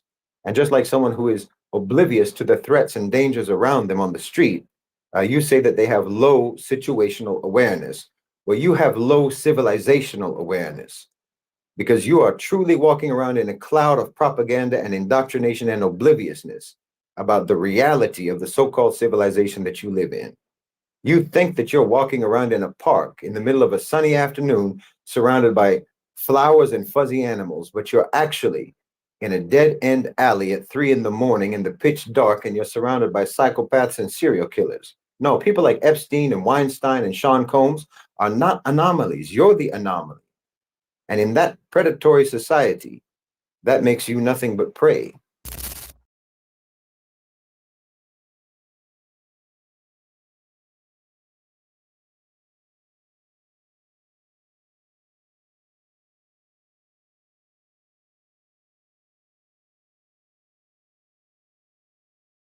Court TV Live, we are following new developments in the case of the hip-hop mogul who is facing RICO charges in New York, Sean P. Diddy Combs. Court TV has just confirmed that the family of Tupac Shakur is investigating a potential link between the murder of Tupac and Sean Diddy Combs. This coming from attorney Alex Spiro, who represents Tupac's family. Now, this investigation had been previously reported by unnamed sources, but earlier today, Spiro confirmed to our Court TV team that he and a team of investigators has been hired. Sean Combs allegedly had business dealings with Dwayne Keefe D. Davis, who will go on trial next March for the murder of Tupac. This was back in 1996. Some have speculated that Diddy ordered Tupac's death. That, of course, is just a theory at this point, and we are monitoring the developments in both the Tupac murder trial and the federal indictment of Sean Diddy Combs. So a lot of information to come on that one. In the case that continues to roll on, let's bring in National Trial Attorney Michael Jafer just to talk about this new news of an investigative team that is been hired by Tupac's family. We don't have more details about what they found so far and exactly what avenues they are taking to do that, but what does that say to you? What do you think is happening, and how serious is this when someone hires an investigative team in a murder trial that's being handled by authorities, but this is a private entity requesting this? Julia, I always say, landslides don't happen slowly, right? You'll be standing on the side of a mountain admiring its beauty and glamour, and then 1 second later, you're buried in mud, right? This does not shock me. This does not surprise me. I can promise you this is not the last thing that we find out about people investigating Diddy and what he's done.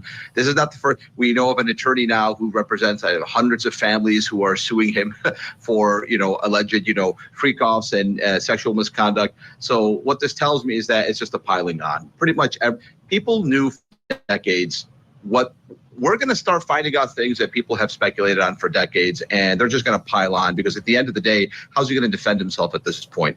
He's got a ton of money. He's got a ton of attorneys. But even if you have unlimited money and unlimited resources, if you are sued, by, 100 different people, 100 different times, 100 different theories, at the end of the day, you as a professional defendant operating from a jail cell, you cannot overcome that. You just can't do it. And people know that they can pile on. People who probably wanted to go after this guy just feared going after him because they feared the retribution. They feared that, they walk into an attorney's office, hey, I have this theory against Diddy.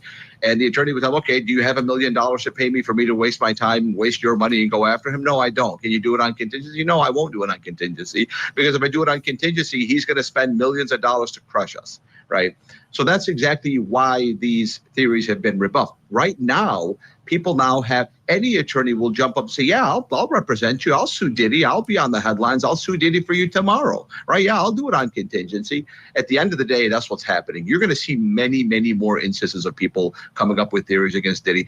With respect to this specific one, as a kid growing up, I loved Tupac, and there was, when we were in high school and Tupac died, everybody said, hey, Diddy did it, right? And it was kind of like, back then it was Puff Daddy, right? So a lot of people say that. I don't know if what the quality of this type of theory is, but hey, I'm going to be interested. I'm going to be glued to the TV to see what happened. The connection between Diddy and Keefe D. Let's see. But at the end of the day, that's what's happening. It's a piling on. Yeah, I mean, back in July, I think there was a report that Sean Diddy Combs had said, any kind of connection here, this theory is absolutely ridiculous, absolutely false. So we'll have to see what comes of this. But I believe we have some sound we can play, Michael, and then we're going to get your reaction to it on the other side. So it's Pharrell, you, Puffy, Zip, and a bunch of Southsiders. And what Puffy makes kind of an announcement. Yeah, that was stupid as hell too, you know. What did you actually hear? What was the words? The best you can remember what he says. He said he'd give us anything for them dudes, you know. Give us 5 names of people who would say, "Yeah, we heard Puffy say that." You don't have to come from. They don't. Al, Corey, Wynn, Dirt Rock, all of them would tell you. Now, this was before the arrest of Diddy, Michael, but what do you take from that? I mean, it's just everything, as you just mentioned, it just keeps piling on.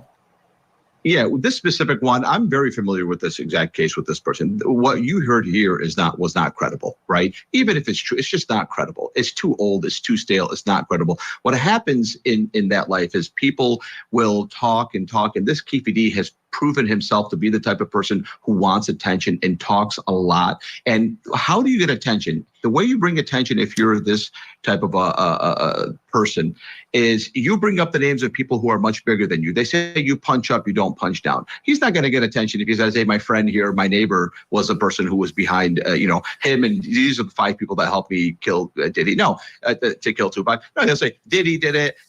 All these other people. So at the end of the day, it's just not credible. I don't think this is going to go anywhere. People have hunted down the cause of the death of Tupac, and now they've focused on this Keefe D guy. But I don't think other people are going to be brought into it. I just think it's bunk. All right, Mike. Well, thank you so much.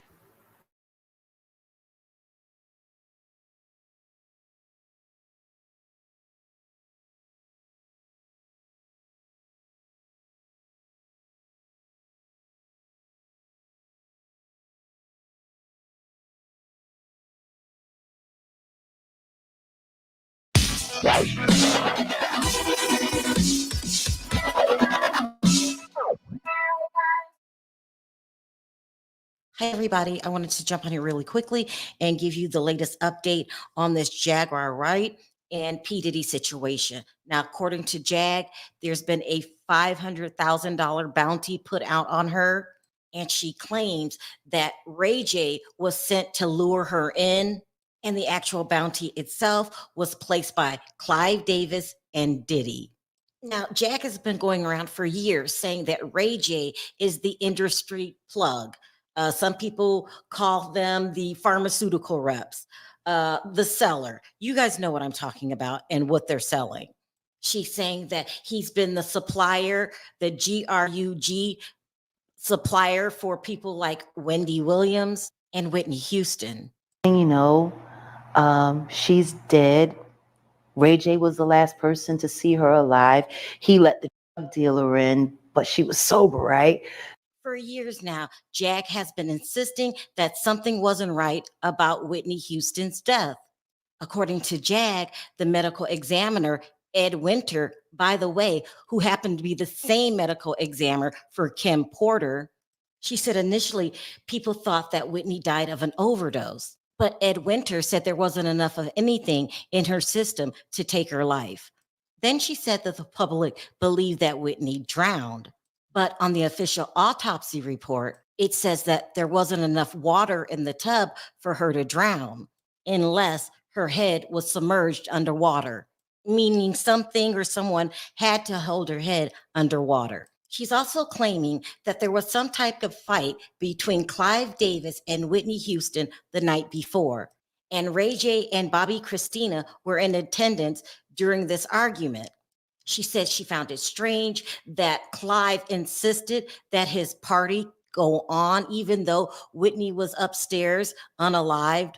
She said she also found it strange the way that Ray J left the hotel that night. He snuck out the back. That's how she worded it.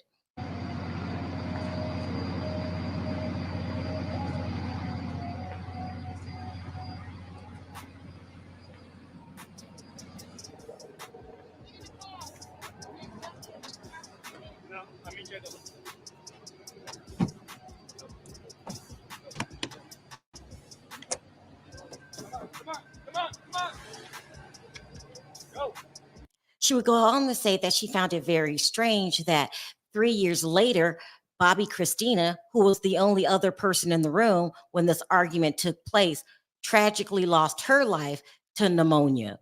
the same type of pneumonia that also took Kim Porter's life. Now, if you're thinking, well, Jag really shouldn't be talking about Clive Davis. He's so powerful in the music business. I mean, you would have been right up until Jag's Piers Morgan interview a couple days ago. This time, not only did she talk about Clive, she talked about Lucian Grange. Now, Lucian Grange has been said to be the most powerful man in Hollywood. He's the chairman and chief executive officer, the CEO of Universal Music Group. And you know, a lot of other companies fall under that umbrella. And a couple of days ago, Jax decides to take a shot at Lucian Grange, Clive Davis, and P Diddy. I think he's one of the most dangerous people I've ever met. A lot of people have been questioning, well, she doesn't really know him. She has no knowledge of him. She doesn't have a picture with him. I'm smarter than Claudia Jordan. I would never take a picture with the devil. Everyone knew he was the devil. He's been the devil for 30 years. He's been covered and protected by not only Clive Davis, but Lucian Grange.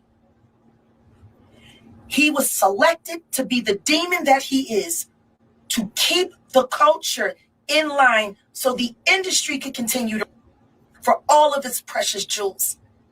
We have too many lost. The list of lost is ridiculous. And everyone knows Diddy was selected for this job. He's the Judas.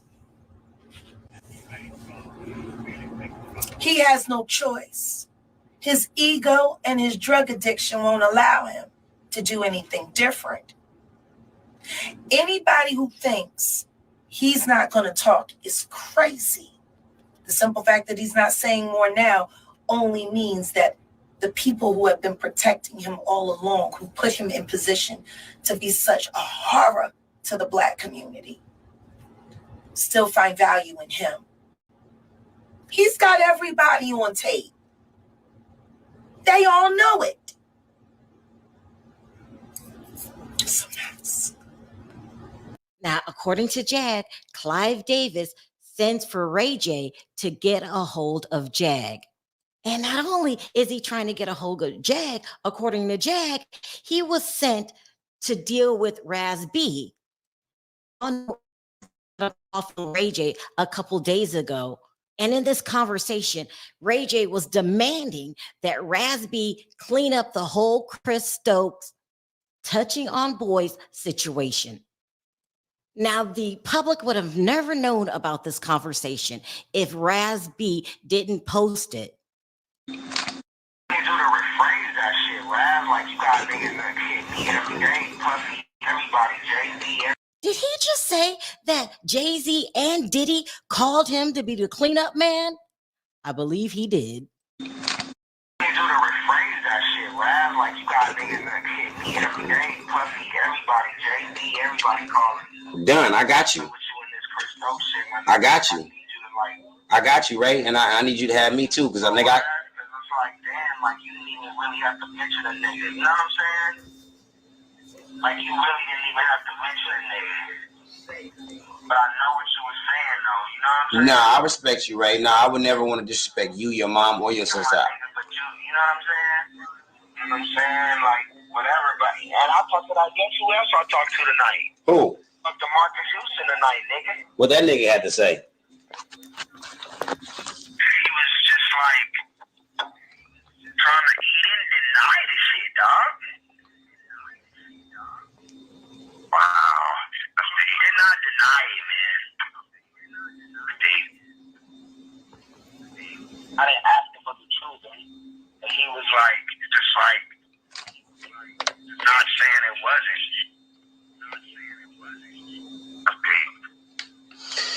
Yeah, I got you, Ray. On my mama, nigga, I got you. On God in heaven, nigga, I got you. On God and on my life, nigga, that I died and I might sleep, my nigga. You never did nothing wrong to me, nigga. You always had my back, nigga. You always showed me love. I got you. You was just talking like, oh yeah, ask Ray like it's a diss song, but don't nobody know about this shit. Got you. Okay. So what I do, What I do is I do some kind of like little video on World Star. I make it real organic, but I do like a little video where I'm playing a song or whatever, and I clear that shit up for everybody or whatnot. You know what I'm saying? I can either do it that way. Yeah, I'm just saying, I know, but I'm just saying, like, I don't even want you to play the song. Like, I just want you to be like, because I'm on a whole other page, and like, you know, I endorse this and shit. I'm getting a lot of paper now. I feel you. So I got niggas, you know what I'm saying, hit me. Mm-hmm. Now, I can't diss anybody that's any kind Yep. So according to Jag, Ray J gets a must call list. Call Raz B, check. Call Jaguar Wright, check. Hey, yo, Jaguar Wright, I told you I had an opportunity for you. I told you I had bags for you. I'm trying to hear what you got to say. But you want to keep taking these other niggas' money and not showing love to the community? That shit weak as fuck. Hit me right now so I can make sure you get a bag and I can understand what the fuck you talking about so we'll know what's the truth and what's not. That shit janky as fuck. You ain't hitting me back, but you hitting all these other motherfuckers back. That's from all these other countries. Like you safe over there. You safe with me. Stop acting scary. Jaguar, hit me back right the fuck now whenever you can. With all due respect, and I love you, and I'm sorry for cursing. Help me be a better person. Call me back. Now, I don't know about you, but when a person tells me that I'm safe with them, that usually means you're not safe with them. Because what other reason would you say that? You're safe with me. Don't worry about it. You know, I got your back. No. Now, I know there's a lot of people going around on the internet saying that Jag lies. She made up all of these stories. She just got it from the public. And if you're one of those people, I'm speaking directly to you. Has any of those people got a phone call from Ray J? Has any of those people questioned how Bobby Christina passed away the same exact way as Kim Porter? Has anyone questioned how did Whitney Houston drown in a tub with 2 inches of water? 2 inches. I don't know about you guys, but if I was Jag, I'm not trying to listen to those people. You've got to run, girl. You got to run. You have to hide in plain sight.